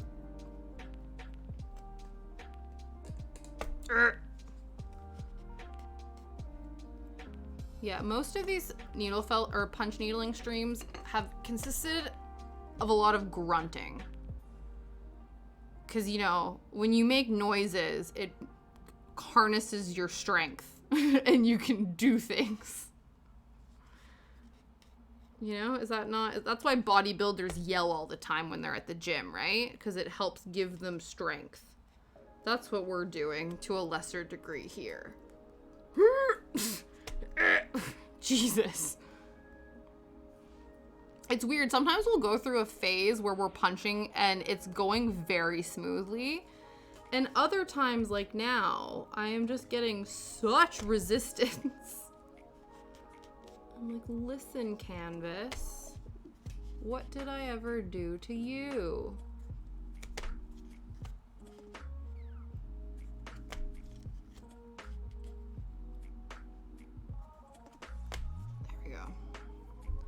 Okay, I think we're almost out of the hurting myself on the frame territory. We're getting far enough away from it that I think it'll be okay. But I'm not sure yet. Let's take a tea break. Let's give my thumb a little rest, guys. You know, all of this training to be thumb wrestling champion. I'll have to challenge Liam to a thumb war later, just to see if all of this training has paid off. With my swole thumb. Hug. Thank you for the stretch redeem, Aurora. I feel like it's very necessary right now. It's tea time. Though I don't know how to stretch my thumb specifically, but we can stretch everything else out. Oh, look. Someone is also doing a stretch. I don't know if you can see these paws in the air. Can you see them? Right here. Someone is waving his paws in the air like he just don't care. So somebody is also doing a stretch. You know, it's family stretch time. That's what's happening right now. We're all stretching.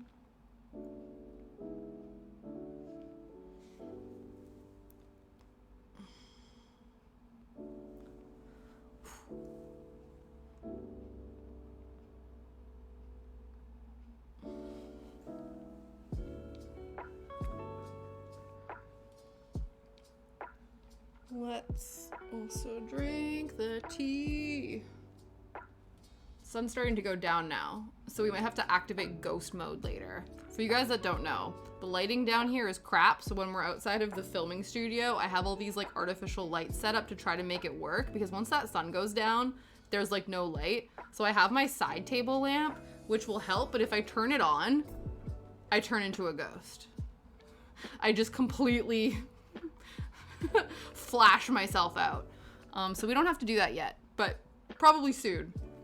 And that's fine, because it's all about lighting the crafts, because that's why we're here, let's be honest. We're here for the crafts. We're here for a good time, not a long time. So have a good time, the sun can't shine every day. That is a song by the Canadian, I think they're Canadian. We've been looking up a lot of stuff today. The Canadian rock band, asterisk, let me check, Trooper. The rock band. They are a Canadian rock band, a 70s rock band from Canada, from Vancouver specifically. It's true, crafts and puppers. Crafts, puppers, and tea, that kind of sums me up in a nutshell. But yes, so Trooper was a 70s rock band from Canada, and they have a song called We're Here for a Good Time, Not a Long Time. So have a good time, the sun can't shine every day. And when I used to dance at a dance studio called Happiness is Dancing, every year we would put on a big dance recital, and all the dancers in the company would put on this big recital. And at the end, the big finale, when they bring all the dancers on stage and we like do our group bow, it would be to that song. And there was a whole dance too. So all of us had to learn the dance. And what was it? It was like a lot of this, you know, and then it was a lot of this and this and this, you know, just stuff you can do while you're sitting down waiting for the rest of the dancers to come out. But yeah, so there you go. It's a good song though. Classic Canadian rock. Recommend.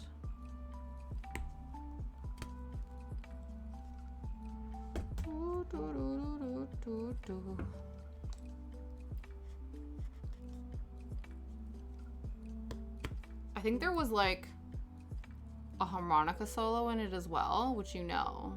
I don't know if it was a harmonica solo or if it was like just a guitar solo playing literally at the highest point on the neck of the guitar. But I think it was a harmonica solo. The 70s rock went through a harmonica phase for sure. I feel like that definitely happened. Maybe harmonicas need to make a resurgence.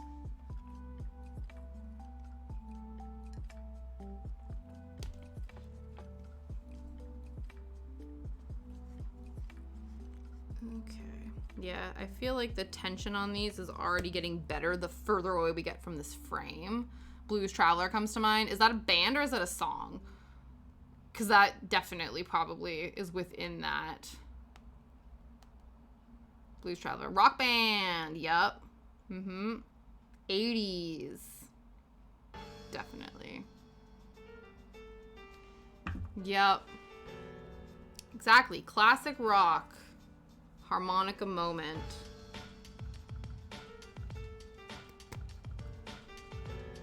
Let me see if I can like... This needs to be taller. Here, let's balance on the Oracle deck. That kind of helps.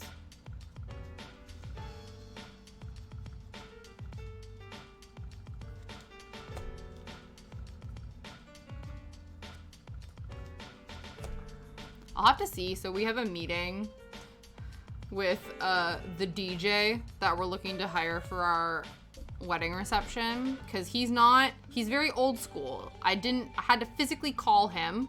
I can't just fill out an online form. I have to go physically meet this person.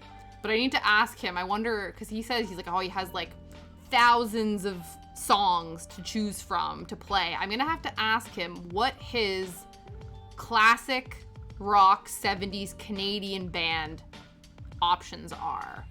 Because my parents love a good 70s Canadian one-hit wonder, like deep cut.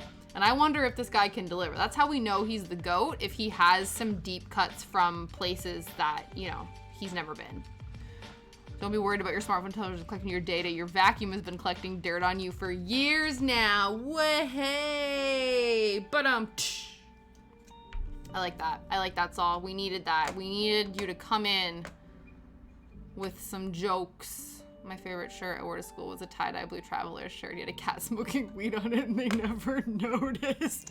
That's incredible. They were just so distracted by the by the tie-dye that it didn't matter. Roomba posted a photo of one on our toilet.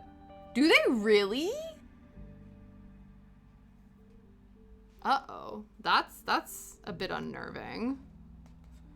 That's a bit unnerving. I didn't know Roombas had little... I guess they have to, right? They would have to kind of have little cameras to see.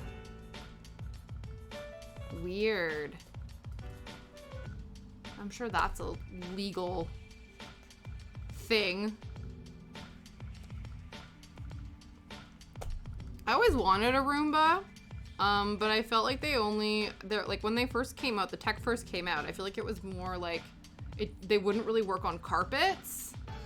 So we never ended up, it was like there wasn't a point to get like one vacuum for hard surfaces and one for carpeted surfaces. I feel bad at my joke because it sucked. Ha ha, ha ha ha ha, ha. You so funny, Pete. Love it. Love it. Okay. See, I don't know if we're spacing these too far apart now. We'll see. Let's see. Are there gaps? Not really. I feel like it's fine. The loops are so poofy that I feel like we probably should be keeping the distance like this anyway. Okay, let's continue. Turn around, cheese plant.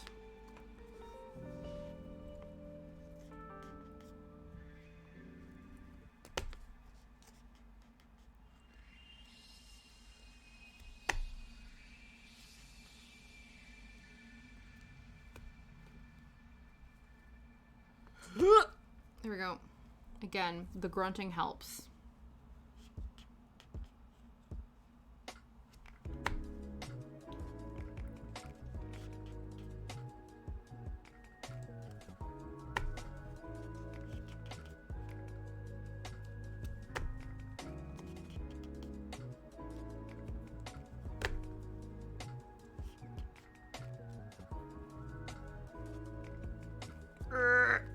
Get in the hole. Thank you. That's what she said.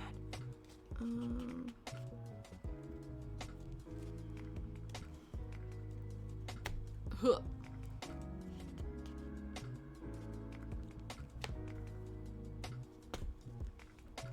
Okay. Whew, I'm working up a sweat now, you guys. This is honestly, hi Ningte! Honestly, it's true. How are you? Happy Friday. Honestly, to be fair, anytime I'm struggling with this, that's what I'm thinking. And I've been really trying to be PC and not constantly be saying get in the hole jokes the whole time. But I've assured everyone that every time I struggle to stick this through the canvas, that is what I am thinking. How are you? How are things?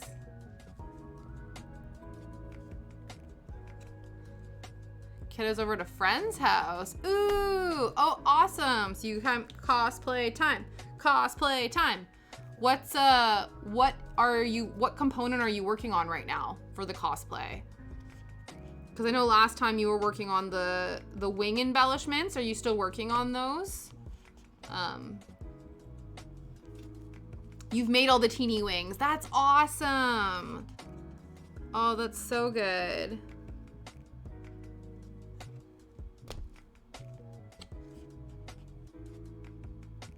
Yeah, so what's next? You have to spray paint them all now. Yeah, that's good. Hopefully is the weather okay where you are? That might be an option for you.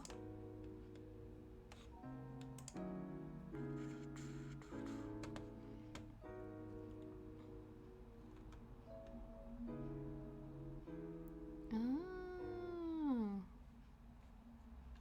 I just saw the shirt you posted, Kat. I think it's very cool. I like it. It's a Ouija planchette. I think that's how you pronounce that. So yeah, I see this, the conundrum you are in. Let me go and spray. Yes. It was spitting a bit. Yeah, that's not bad.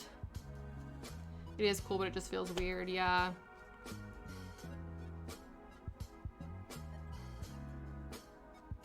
That's true, yeah. So you can be in a space that's covered but still gives you that airflow. Like, is it one of those things that you think that the host can come back from? Or is it like now you just have a sour taste in your mouth over it?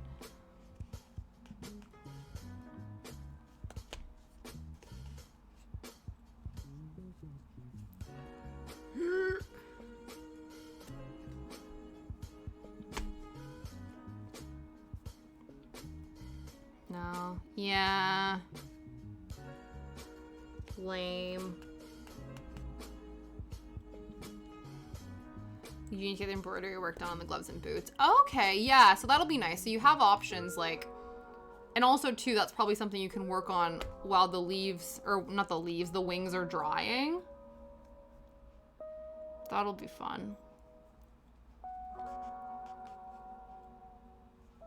Is the embroidery work quite intricate? I can't remember. I know I've seen photos of the cosplay, of the character you're cosplaying, but I can't remember the level of intricacy. Yes, always the feathers. Lots to do, lots to do.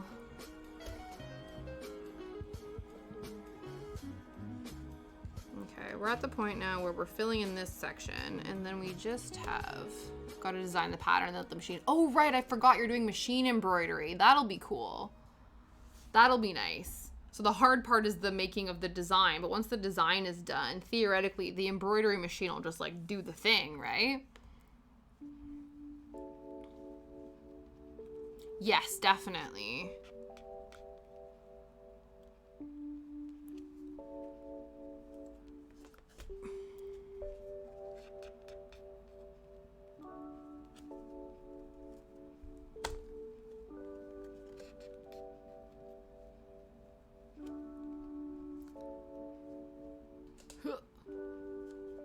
Come on, there we go. Ew.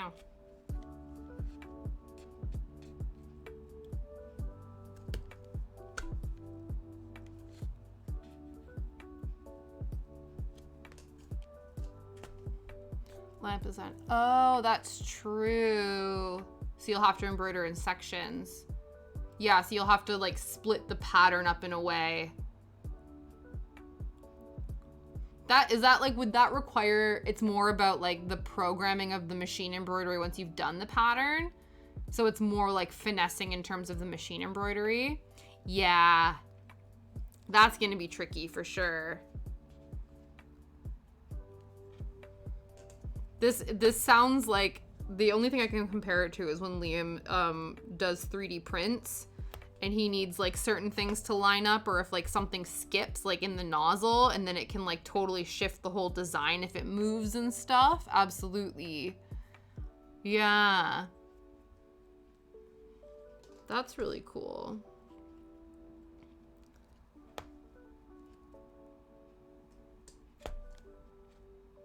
I design it, I add crosses that I use for lining up. That's clever. That's clever, just to help make sure that that all stays consistent.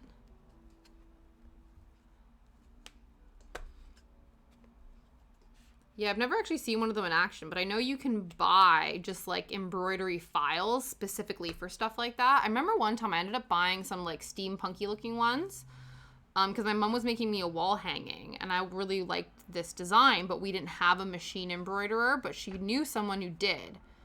Or I think it was somebody who worked at a quilt store, and we were like, we'll pay you if you can machine embroider this thing. Using this pattern. And she was like, yeah, no problem. The only thing I ask is like, can I keep all the digital files of the patterns? And we're like, yeah, go for it. You ordered a sewing machine yesterday. Yeah, did you ever find out why you got a gift card from your boss? I remember you got it yesterday and we were like, we don't know why, but also thank you. That's awesome though that you used it to get a machine. You never figured it out. That's fine. Don't question it. Don't question it. That'll be cool though.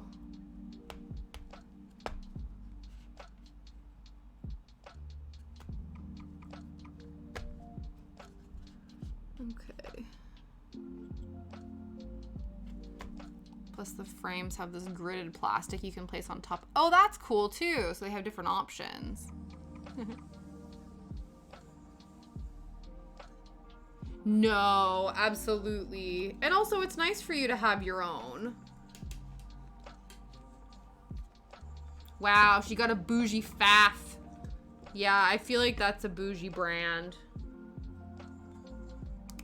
What does your cousin sew? Is she a quilter as well, or does she do other things? What's her sewing medium of choice? Again, we are just, it's fine, it's fine. Except it's not, but it's fine.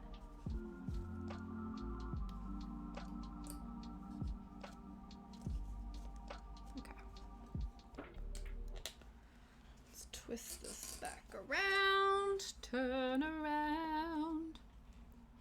Oh, I saw the cutest video on Instagram the other day where it was a golden retriever that was listening to like an echo, and it was playing Total Eclipse of the Heart, and every time the song went turn around, the golden turned, and it would even sit there and wait, and then it would say like every now and then I get it, and then it would turn around, and then the dog would turn again, and I'm like, he's so cute. Dogs are just so precious. I can't even. No, she probably's embroidered 20 things, maybe 2 things on the machine. She just likes expensive gifts and her dad knows he. Oh, fair. Fair enough. Right, yeah, that's difficult. So there you go, that's an excuse though. I thought the heart was gonna be a eclipse. Yeah.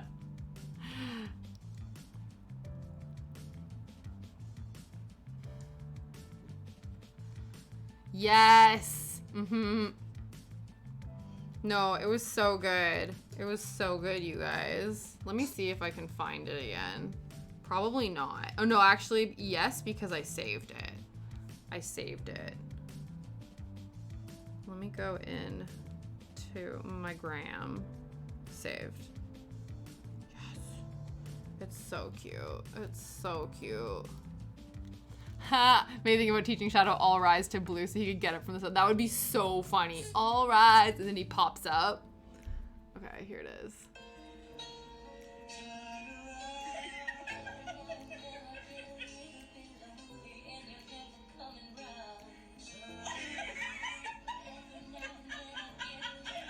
It's so precious.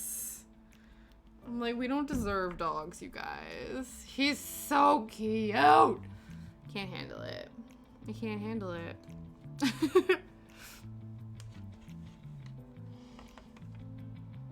That would be so funny. Thought my heart was gonna be eclipsed, but then it didn't, right? What a turnaround, but I love it. I love it. I know, it's the cutest thing in the world. Oh, Shadow's like, you talking about other dogs? I don't care. He just changed position on the sofa. He likes to do that. He's like, I'm gonna chill over here, and I'm gonna get up and chill over here.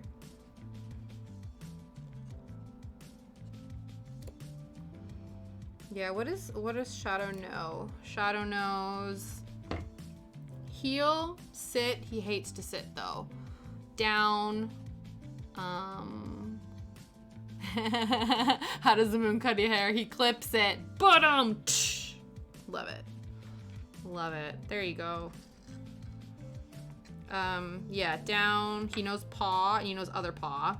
We taught him spin and round, so he's an ambi-turner, unlike Derek Zoolander. If you get the reference, you get the reference. And then, we taught him bow recently. That's a new one. But yeah, so he's a smart cookie. And then he has these, almost like little brain teaser toys. So like little, games where you fill it up with treats and he has to like move the levers and stuff in order to like unlock the treats and things. He's quite good at that too. It was really funny because my in-laws were over the other day and I showed them, like I filled up this toy for Shadow to play around with, and he was joking about their dog Rebel who passed away last year or the year before, who was a black lab, and he was super, like, he was very food motivated, but what he would do is if there was like food or something in something else, he would just pick it up and drop it until the thing would break and the food would fall out. And so they were fascinated that Shadow actually was like playing the game and solving the puzzle to get the toys. They're like, Rebel would have just like picked it up and dropped it until it did the thing. Tash taught him bow and now he's been firing arrows all over the house. I know, honestly, he's a menace. Legolas who?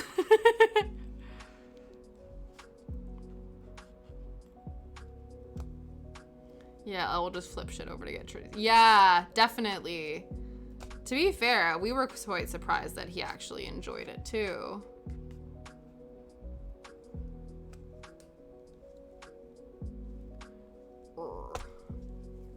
He does like playing games. Because what we'll do too, even when we play with him, is he has his favorite toy, which is this rope ball. And he likes it, like, we'll hide it behind our back, and then he has to guess, like, which side we're gonna pull the toy out from under. And so he, like, stands there, and he's like, oh, which one is it? And then he tries to get it.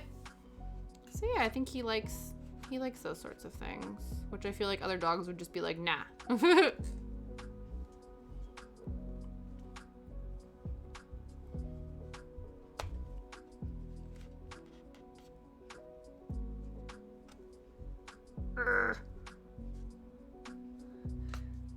there we go.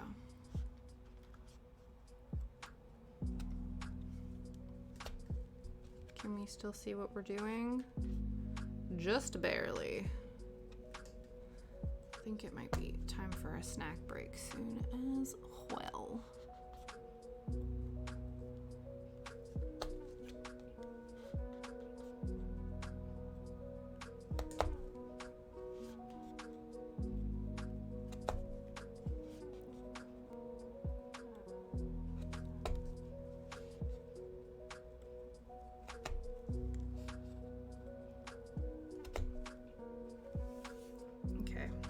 Cut this because I don't think we can come back from there.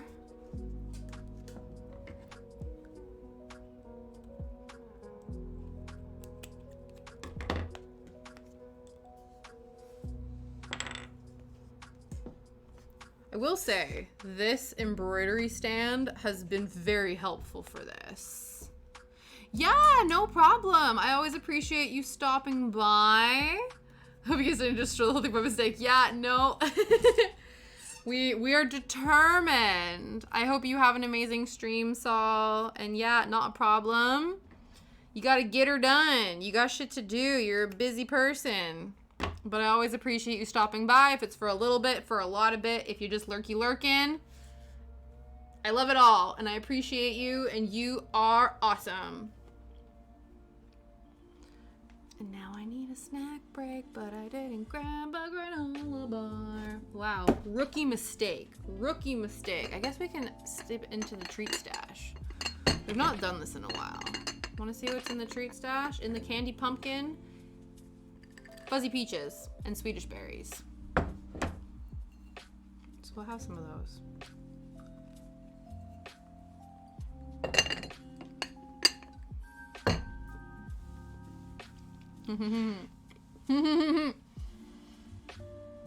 Yeah. Left over from when we brought back massive bags from Canada, but they're resealable, so that's why they've not gone stale. But yeah, it's like this massive bag of fuzzy peaches. I love peach candy. Yeah. I don't know if there's a peach candy equivalent in the UK.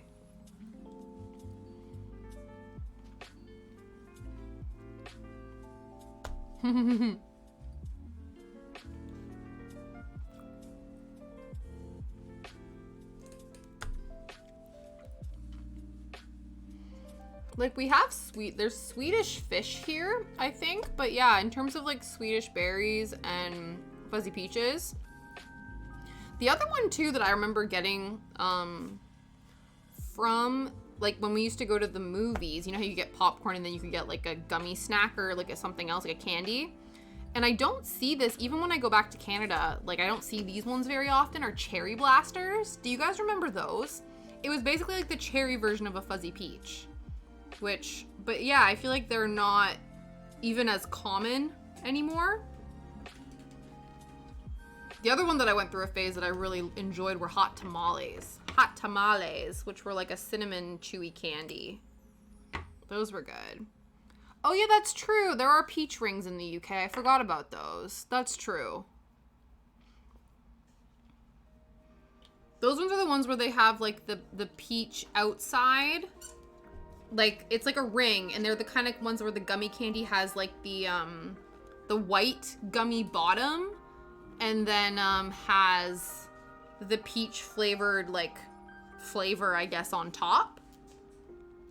But yeah, definitely. Yeah, I forgot about peach rings. That's true. My husband liked the cherry blasters. Yeah. But yeah, again, have not come across, even in passing back in North America, have I come across the cherry blaster. Okay, how we doing? How we doing? We have one more hour and one more section, so we're doing pretty good. I do think actually, contractually, if we might fill in some pink sections here. Oh. He's just going back upstairs, my dude. Oh, you're gonna go with him? Did you forget that Liam was home? We have these like doors that like little pocket doors to help keep this general area a lot warmer. And so when I'm streaming and stuff, Liam will usually close the doors so I'm not like being loud and disturbing him. But every time he closes them, Shadow's like, what's going on? Oh, no problem. Time to close up shop. Talk to you later. Yes, I will see you later. Have a good weekend. I hope everything goes well with your mom and you have so many yummy snacks for your hospital stay.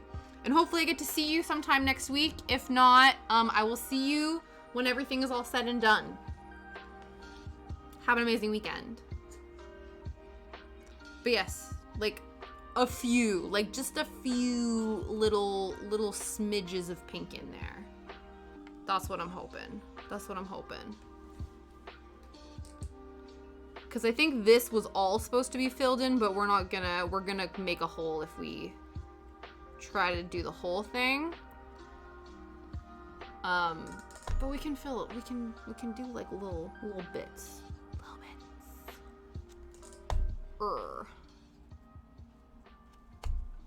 Now, is there room? This feels like a risk. Ah, there we go.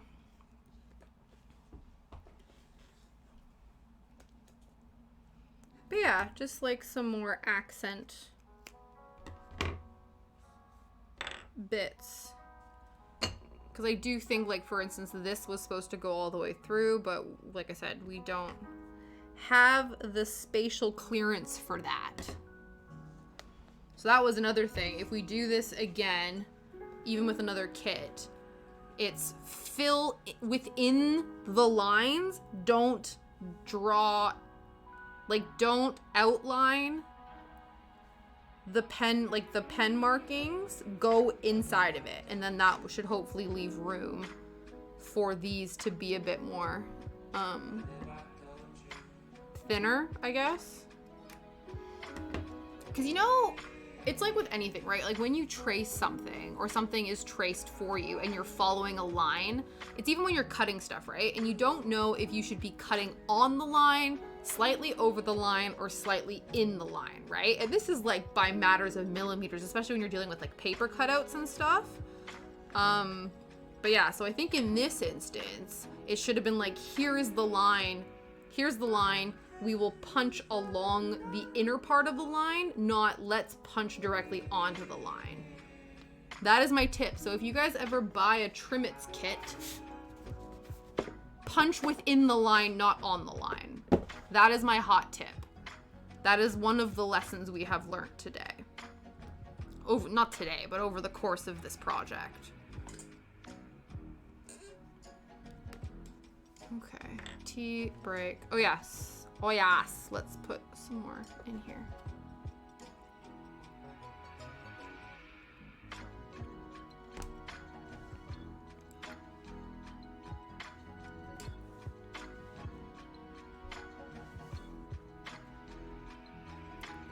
Okay, let's hope we don't make another. The more you know, right? Yeah, and knowledge is power. Schoolhouse Rock.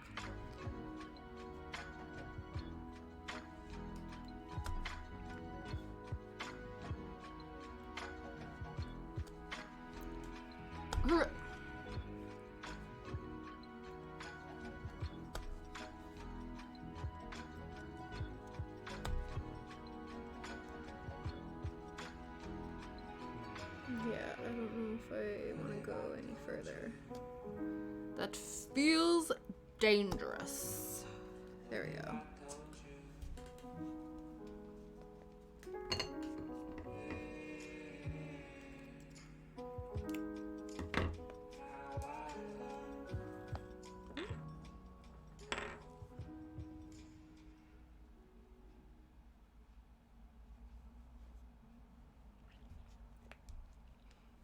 Yeah, I'm not sure if it was helpful to add, like, random other bits of pink, but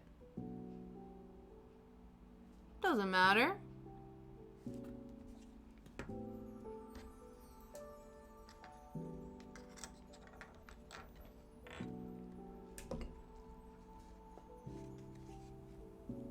Again, I do think, I don't know, we'll see. We shall see. But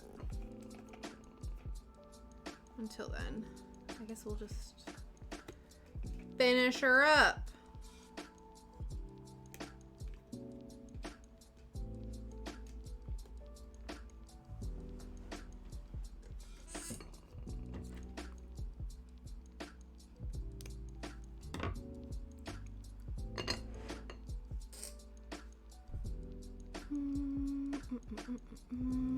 Was this fully covered? That feels like full coverage enough. So we can just fill this in. I think that's what we're gonna do. And again, we're gonna have a bunch of yarn left over as well. The only thing is, because I was like, oh, maybe we can knit some just conglomeration with the remaining wool that we have left over from the snood kit and this kit, but this wool is much thinner than the wool we made to make the snood, so I don't know if the needles are too big to make anything like substantial with this wool. Like, I don't know if it matters. Like, I know it'll, like, the tension will be a bit weird, but I don't know if, like, there's a max of, like, how thick or thin the working wool you're using needs to be in correlation with the size of the needle. You know what I mean? So I'm not sure if that's an option for us.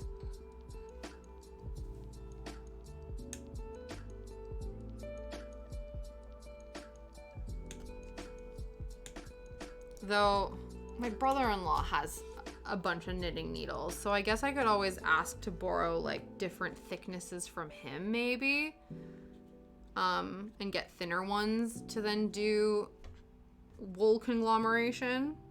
I don't know.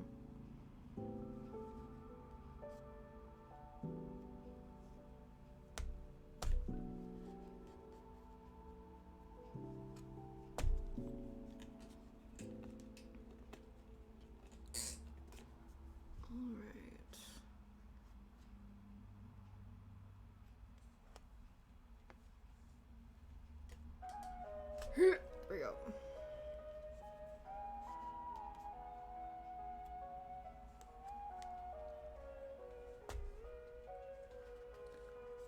Okay, final quadrant.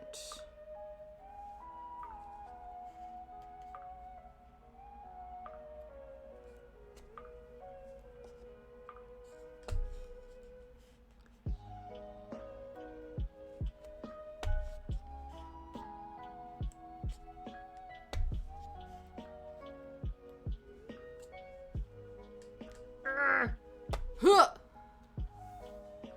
The day has been good, Pete. Yeah, thank you. It's been not too bad. Shadow and I went on a field adventure like I had promised him yesterday. We actually, funny enough, I had to do some, Shadow and I became some spies. We did some spy recon. Basically, I told you guys my parents and my brother and his girlfriend and my aunt are all coming to visit this year at the same time. And our house isn't big enough for everyone. So my parents are looking at like Airbnbs and stuff in the area, like, you know, within sort of the same train line so that we can do that meetup. And my dad found one that's literally a 10-minute walk from where we are. And we're like, is this legit? I didn't even know that there were Airbnbs in this area to be rented out. And so I was like, well, Shadow and I walk by this space all the time. So I'll walk by and take a look at the house to like make sure this seems legit. So I felt like a proper spy. We walked down the street and I was like, this is the house, Shadow. And I took a bunch of photos and we kept walking, like spy mission complete. So that was fun. Shadow had no idea what was going on. He was like, why have we stopped? I want to continue. Yeah, exactly. We were doing a top secret mission I told him, I was like, we gotta go do a spy mission for your grandma and grandpa. We're doing recon. So yeah, that was cool.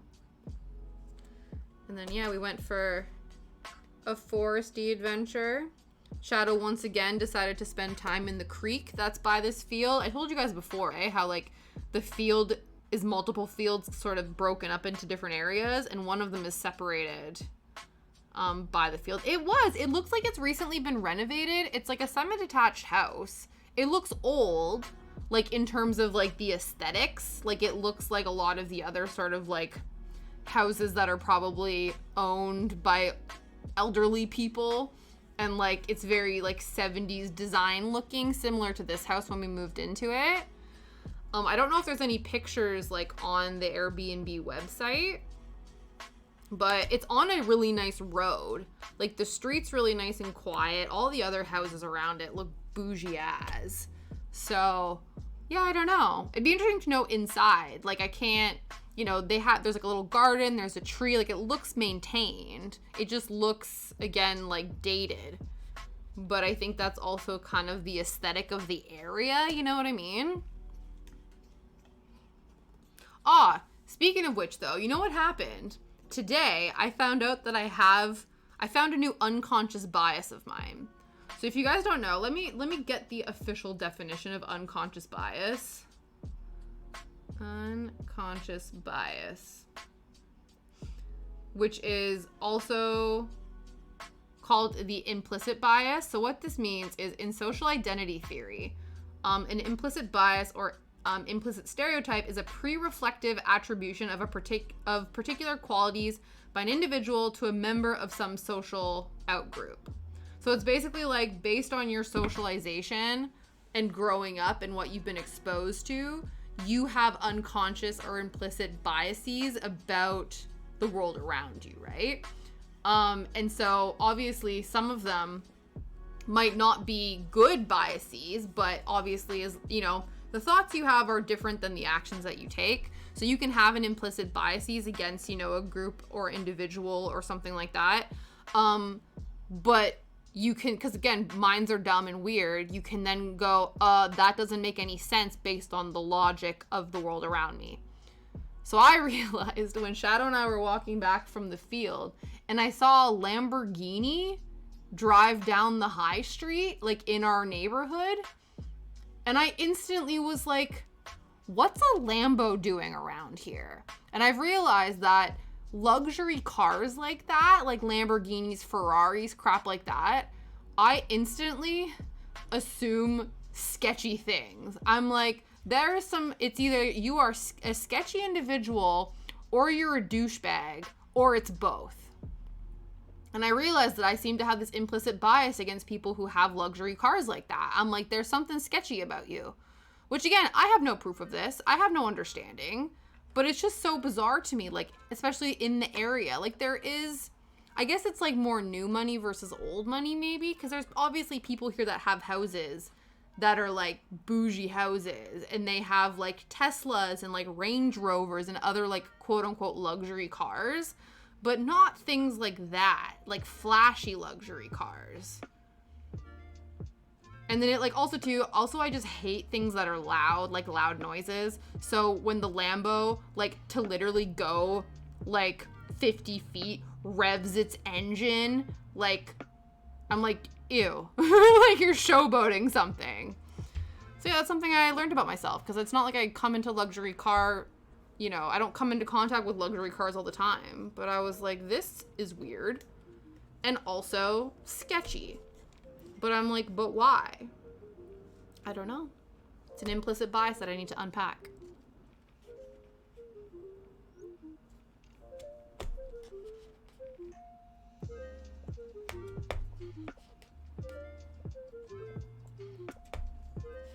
So that also happened today. I saw a Lambo on my street, or like near my street. And it felt very out of place.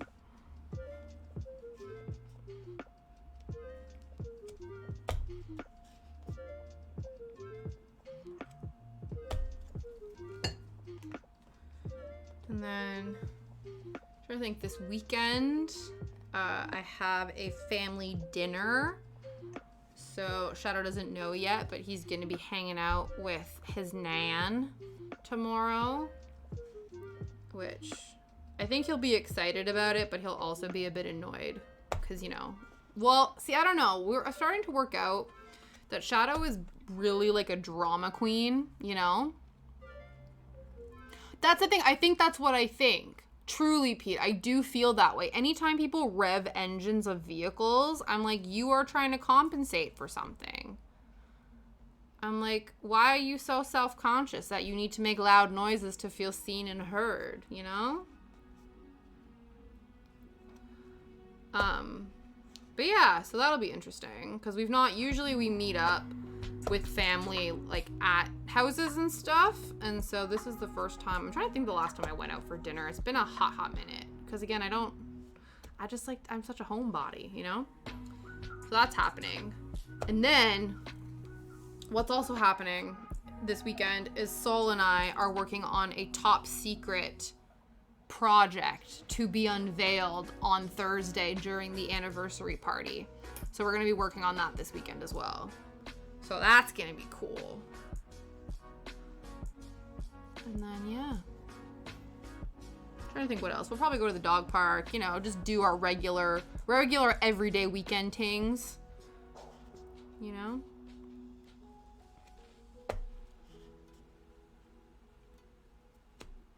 But yeah, does anyone else have any weekend plans? What is everyone up to? Excuse me.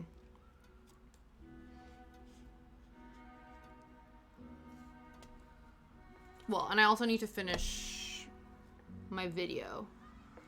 my stream recap video. There's just one more component I need, and I need to watch through some of my old VODs to do that. But it should be okay. It's not going to be as painful as the other ones I had to do. But yeah.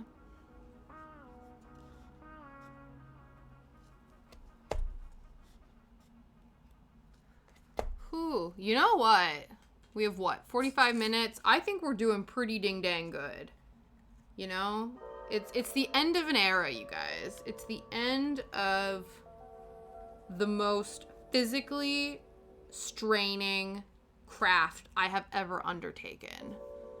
It's been a wild ride.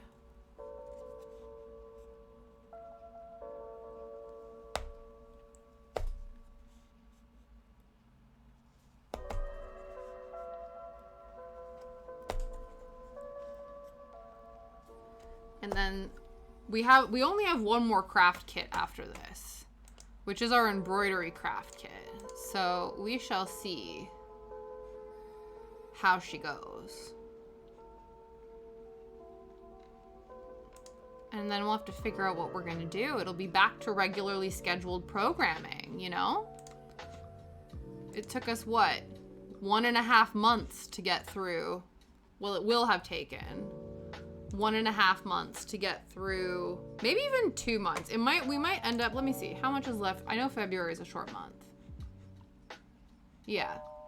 It'll take us 2 months because we're working on this, we're finishing this, and then Tuesday, still unconfirmed, but I'm going to prepare to do a baking stream because we need to make the treats we're going to be having at our anniversary party on Thursday. So then we'll have 1, 2, 3, we'll have 4 days, 4 or 5 days to do this embroidery project. We might even bleed into March. God, as if it's almost March, you guys. Jesus. Time is an illusion and nothing is real. Time flies when you're punching canvas. Truly. Jeez. Like, it's like one of those things where you're like, oh yeah, like this thing is so far away. And then you really sit down and like crunch some numbers and you're like, no, that's only like this many weeks. Ridiculousness. How are we doing? Can we still see the crafts? Do we need to do Operation Ghost Tasha? There we go. To see the crafts a bit better. Let's do this. Operation Ghost Recon. There we go. A bit more light. A bit more light. Maybe too much light, but I really can't do anything about it. It's fine. Yeah, right? Just, you know, blinding myself for the sake of the craft, you know? We do what we have to do so that we can showcase the crafts, you know? Let's have another fuzzy peach. Or 2 fuzzy peaches.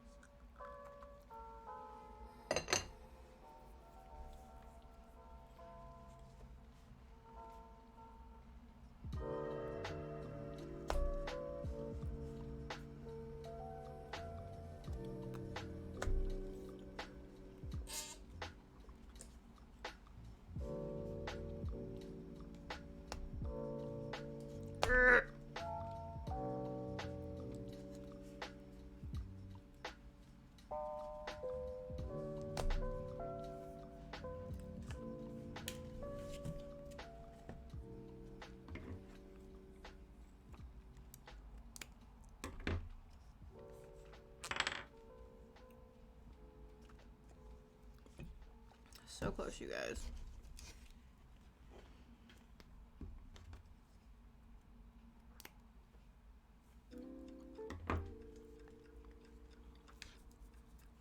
I wonder if there's any like tips on how to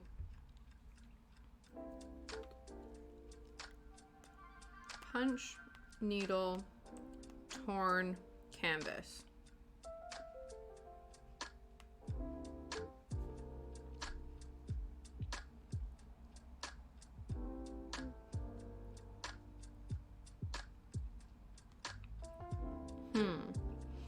I think a lot of these are just like These are the things you should not do to make sure that you don't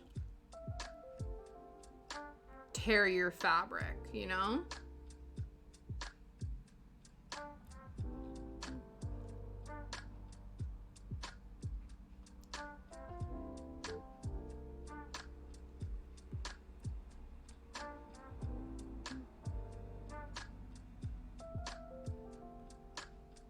Yeah, punch needle, ripping fabric.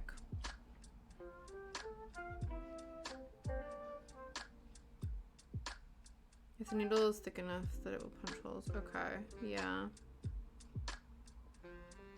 See, I think it's difficult because the whole point of needle punch is you are punching holes in it. And I'm like, yeah, but I want to know what happens when you punch the holes. Yeah, how to repair shredded fabric in your punch needle. This is the shit we need to know.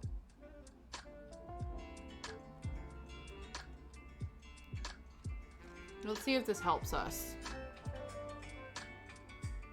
Looking good, except for one problem. Yes. What is the problem?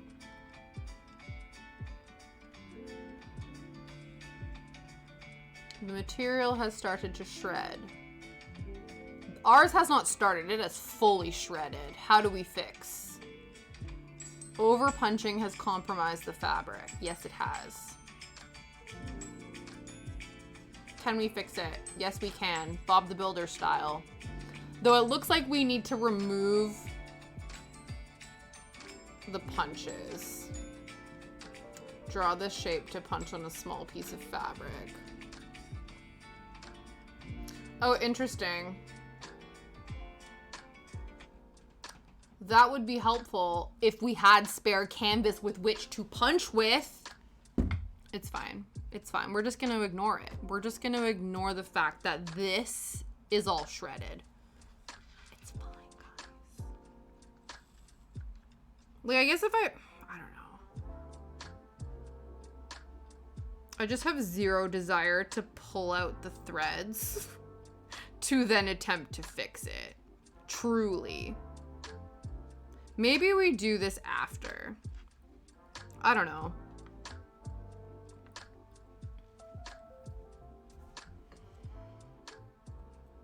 Maybe after we finish all of our craft kits, we can go back in and fix. I do have Ada, actually. You're right. I do have Ada. I even have 14 count, which probably would work for this. You are right. Yeah. It's called Tasha, Stop Being a Little Bitch and Fix Your Mistakes. Yeah. No, we will. We should do that. We should. But not this time around. We will do that, though.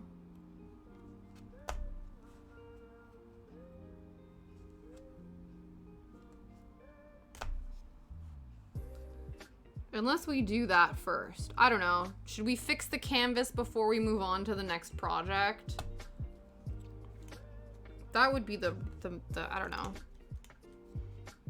Does this mean that this isn't truly finished until we fix it, is what I'm asking?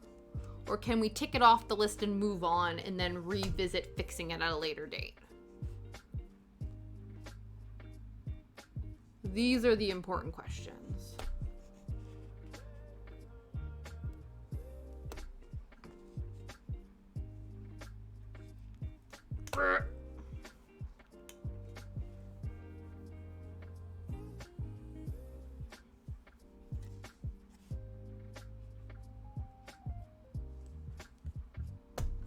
Maybe I will. I will finish watching that video and see if there's any more to it than that. Because I don't know. I guess the fabric will then get attached to the other one. Maybe.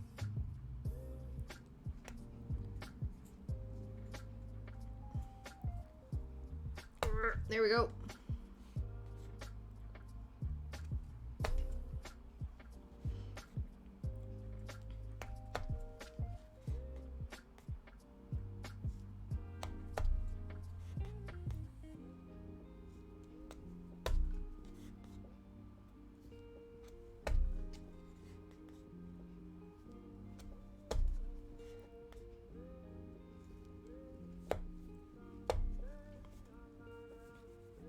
I finish my tea yet? No, I have not.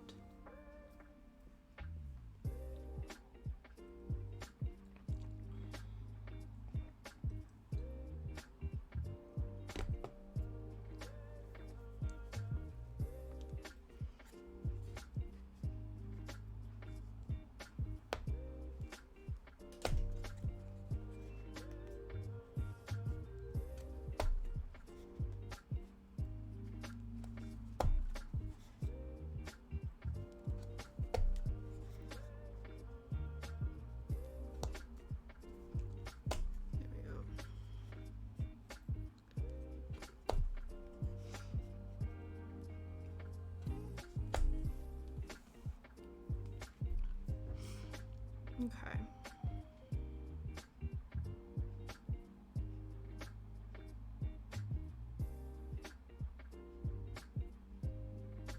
Yeah, we'll watch that video. Once we finish this, we will watch that video and see if it's salvageable. Because it feels like we should probably fix it.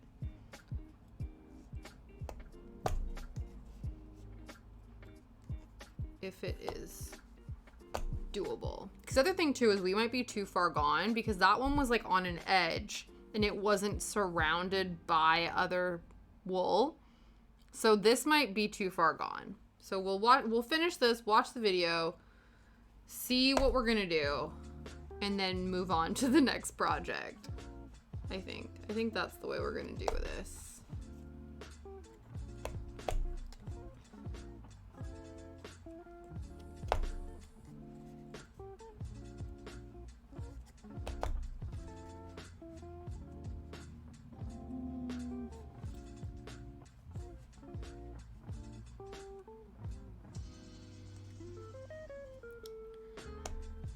Yeah, I think we are too far gone as well.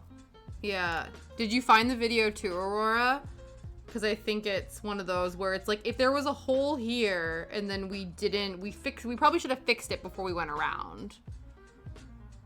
Yeah, exactly. I think that's it. I think this whole section would have to come out and then we'd have to put the new canvas down and re-punch all of that. So yeah, it definitely would. Like all of this would have to come out. Yeah.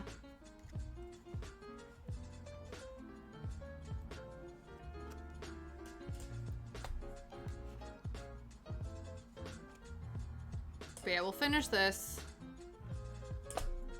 Yeah, because I've repaired linen where you basically have to re-add the fibers, whereas this one seems like you keep the shredded shit on bottom and then you put new stuff on top, but I'm not sure. But yeah. I'm surprised this isn't something that is more readily discussed. Will it work with fixing it? Honestly, these are the tough questions, Pete. But, yeah. We have Ada cloth, like cross-stitch cloth that might work, possibly.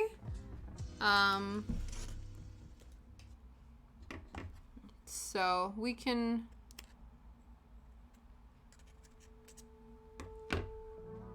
see about that. Okay, let's take this off of here. Because for all intents and purposes, we are now officially finished, right? We are now officially finished. It's now whether or not we think it's worth our time to try and save the center shred-mageddon over here, you know? So, yeah. Yeah, that's the other thing too, right? So we do need to stretch this out, but here she is, Miss America. I feel like it does look like a cheese plant slash monstera slash something something philodendron, you know? Because it was just looking like a plain old leaf, but just for reference, here is the box, and here's what we've got. Yeah. So it's not that bad. It does actually. I think especially because like the canvas is warped, it's definitely three-dimensional. Because I was thinking about this too, Aurora, where I do think that we could stretch the canvas to make this a bit tighter, but also it seems like the corners are still really taut, so we would only be able to stretch the center pieces, which absolutely would then warp it, but maybe that doesn't matter in the grand scheme of things. Like if we just did that, like yes, it won't be perfectly straight anymore, but you know, she's got texture, you know? She's got texture. Yeah, thanks guys. Again, let's see if this is worth saving. If not, we just ignore it. Let's see this video I found and see if this will help. It's only 1:30, so let's see. Let's see if she teaches things. I would ignore it. Yeah, I think it might, but again, it's like weirdly sunken in. That's true, I could. Stuff goes with batting. Ah! Listen, see this is why I love you guys so much, because you're like, let's get creative. Let's just ignore it, but also make it better. We don't need the sound. We don't need this sound. There we go. Let's just see if it changes things.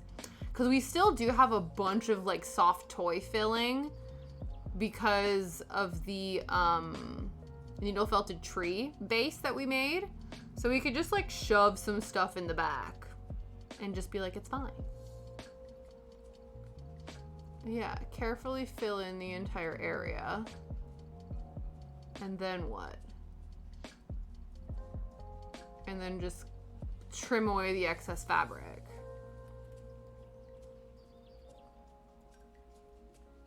All fixed. But yeah, I don't know. I think it's a possibility. But again, I think it just might be easier to just, you know, pull it a bit, you know, like that. Make it a bit flatter. And yeah, shove something in the back to just make this be better, you know? Not bad, friends. Not bad. There she is, Miss Monstera. And then we just, like I said, need to pull some of these loops through, push some of these loops in, and then just, that's it, you know?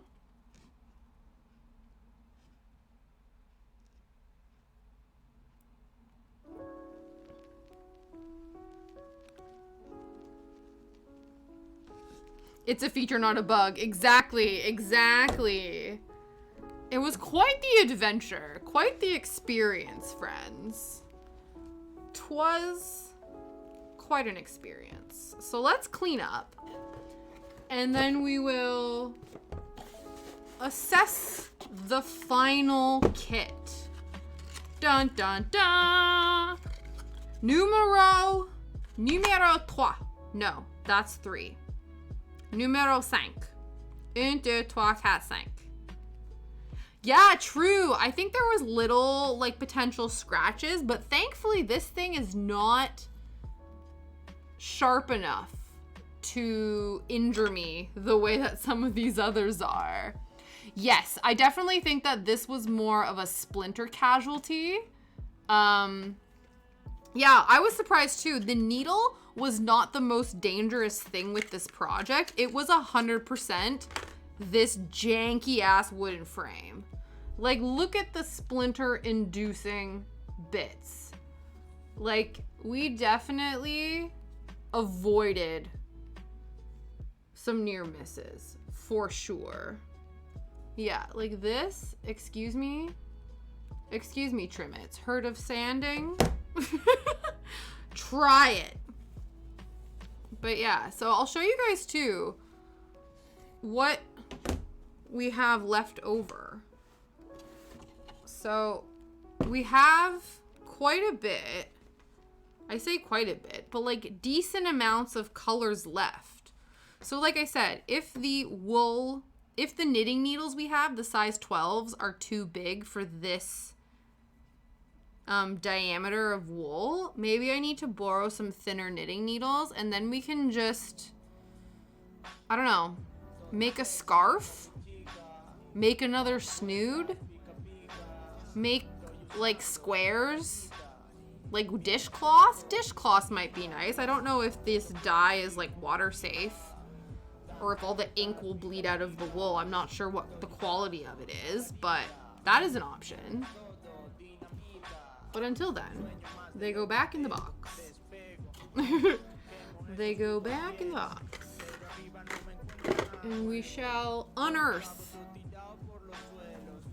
the last kit.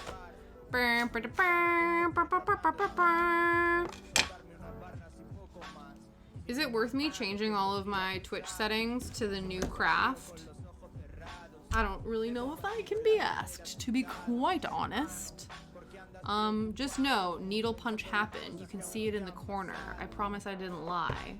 This is not clickbait. Okay. So, the final kit. The final craft kit.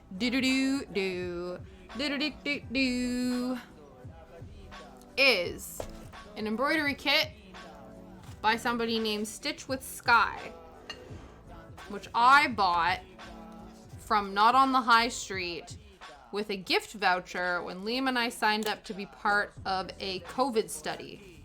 And then the volunteers kept not being able to find our house, so we left the study because it was stressing everyone out. The volunteers were getting mad. I was getting anxious. It was just better to part ways. But before then, the gift cards were fun. And this was one of the things that was purchased.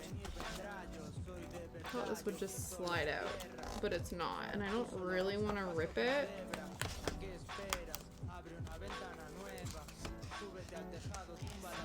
Huh, there we go. So we will unsheath it and see what's inside. I did open this once just to see what there was in here. Look at that. Cutest packaging ever. Enjoy your very own hoop art. We'd love to see your progress. Please tag us. Stitch with Sky.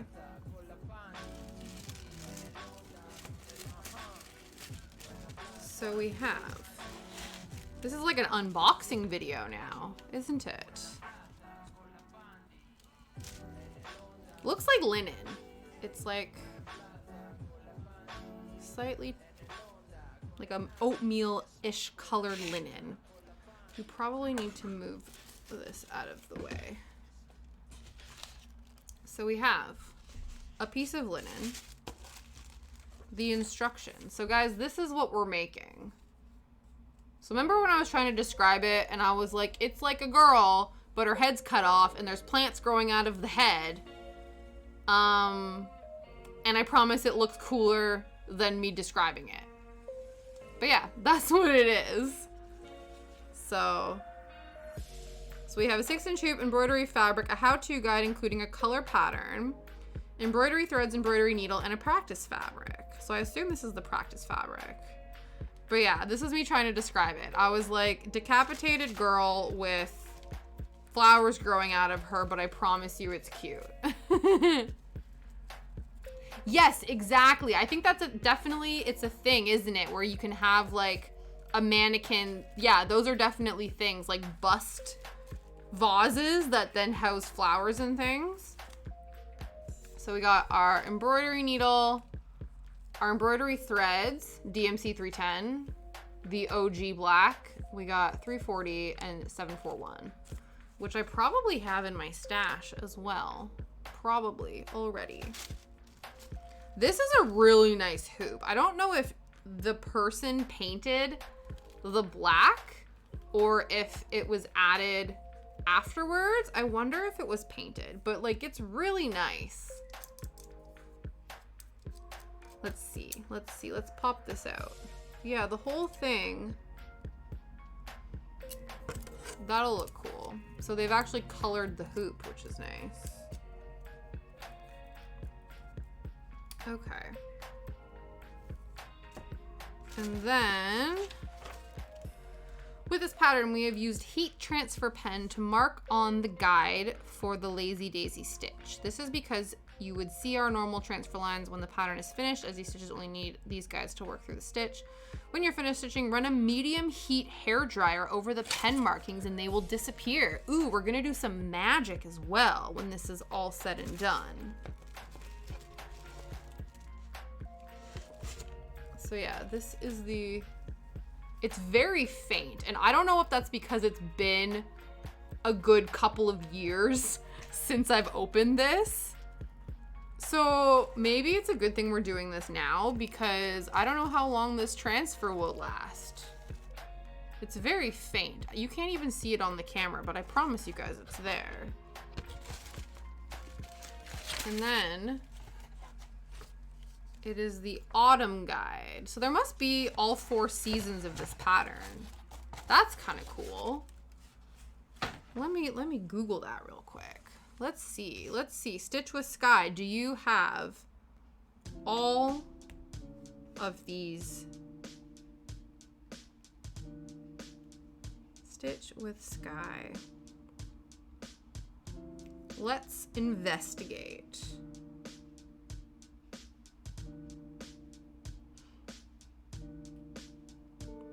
Looks like she does a whole bunch of embroidery like this. Let's see. They're very cute. Yeah, there's an autumn Halloween. Ooh, look, the return of the Monstra. We could have done a Monstra to go with our punch needle Monstra. These are cute.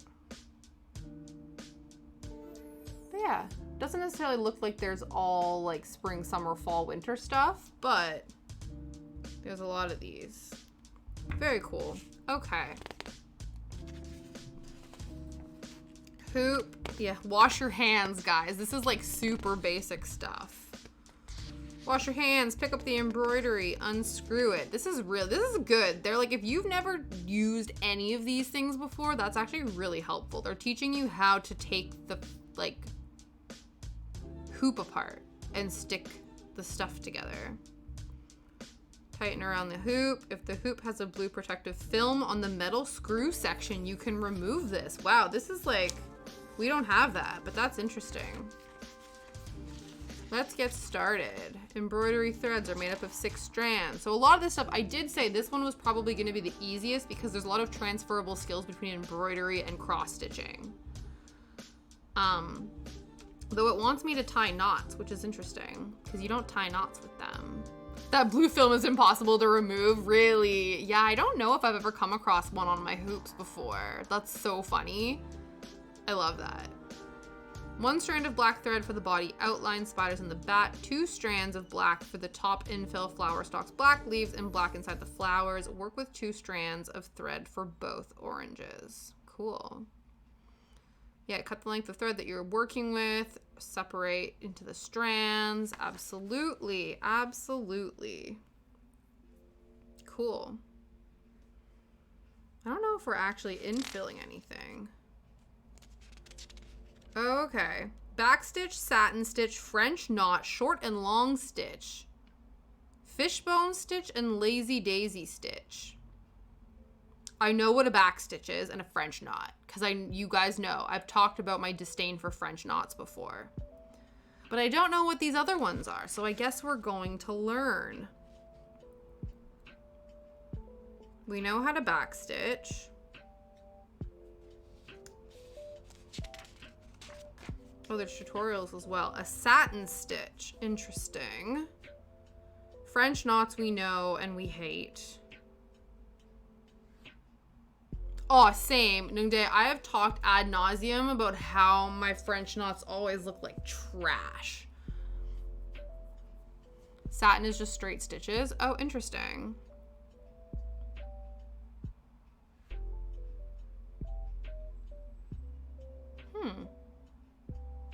So satin stitch is creating straight stitches, but it almost looks like you are... Interesting. 1, 2, 3, 4. Bring your needle back up from the underside of the fabric right next to where you stitched the first stitch. Ensure it comes out on the outline of the shape you're stitching. Create another straight stitch running parallel to your first stitch. Oh, I get it. Yeah. Okay, so satin stitch is me just like going like, right. It's making straight stitches, but like in a row, like this. Okay, that makes sense to me. Gotcha. Okay, I see. Interesting. French knots we know. Short and long stitch. Okay. With your black thread, starting from the bottom of the center petal, bring the stitch up from the back and go about halfway up the petal and push the needle back down to the back. Yeah, okay. Now bring the needle back up from the bottom. This is when you insert the needle. Okay. Oh, I see. I see. So it's basically just more straight stitching. Yeah. Yeah, like filling in with a line tool on paint. Yeah. That 100% makes sense, Aurora. Yeah, definitely. And this seems very similar, except instead of making the same continuous stitch, we're alternating short stitches and long stitches. So a lot of it is kind of the same stuff. Now that your black is finished, you then thread your orange thread and you do the same thing. Okay. Yeah, short and long stitch is very similar technique to satin stitch. Good for filling in shapes and introducing extra colors.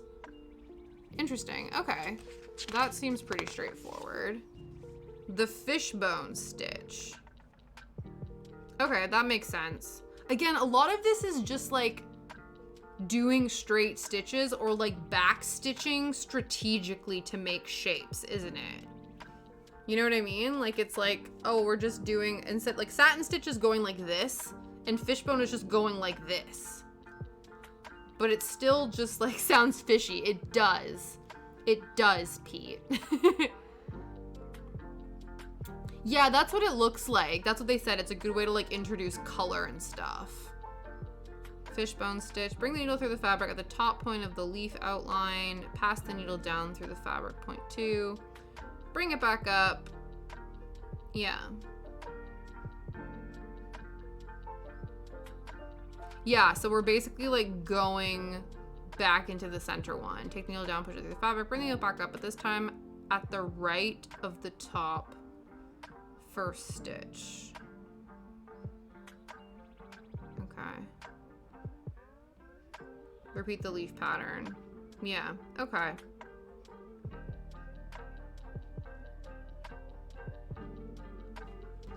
Interesting. Lazy daisy stitch. First, draw a star shape. Each line will represent a petal. Bring your embroidery needle through the center. Reinsert the needle beside the point, like the picture.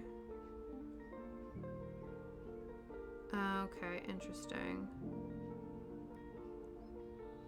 So we're just like catching the loop that we're making.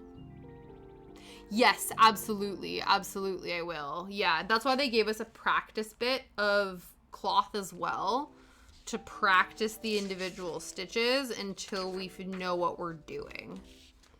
Different ways to finish the back of your hoop. You can choose. Yes, I'm aware of that. You will need scissors, tacky fabric glue. Yes. Okay. This is a to scale pattern to use again and again. It's interesting to me that the pattern is just kind of like stitched out and everything isn't filled in. That part is interesting.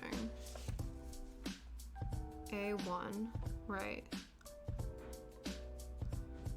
Yeah. it's different. Like, it's interesting the pattern differences between cross stitch patterns and regular stitch patterns. Okay. Cool. So I think that's all right though. I feel like there's not, yeah, it's just like line work and then with like arrows pointing to what you do. So A1 for the body close outline, B1 is the back. Yeah, A is backstitch, B is side stitch, C is French knot, D is short and long. Interesting. Okay. So that's what we're going to be working on next week at some point. Either on Tuesday and or Friday, but definitely on Friday. It's getting really dark, guys. We got like 10 minutes to go, but we finished our task. We've assessed what we're going to be working on next week. So I think it's time we raid out. And I think we need to go and visit our good friend Saul if he is streaming, because he has been going through it and we want to show him that we support him and care about him. So that's what we're doing today. So let's queue him up. And then we will do that. I think he's playing a game. All right. And then, like I said, we will be back here next week. But whether or not, well, you know what I'll do? I'll probably do this. So what'll happen is if you guys come over to the gram, over the weekend, I will post some polls to determine what we do on Tuesday. So we're either gonna bake or we're gonna work on this cross stitch. I think those are the only two options. But we'll do that. We will inquire. We might just have regular old crafty Tuesday, or we'll do something else. But that's where we will find out. All right, so let's put the raid message in. And let us go and visit our good friend Saul. Welcome back, Pete. You're just in time for the raid. And I hope everyone has a fabulous weekend. And remember, next Thursday, come here for our 1-year Twitchiversary challenge. Twitchiversary Tea Party Anniversary Adventure Extravaganza. That's what we're gonna do. So let's go do that. And I will see you guys next week. Have an amazing weekend. Make sure you stay hydrated. Eat plenty of snacks and live your best life.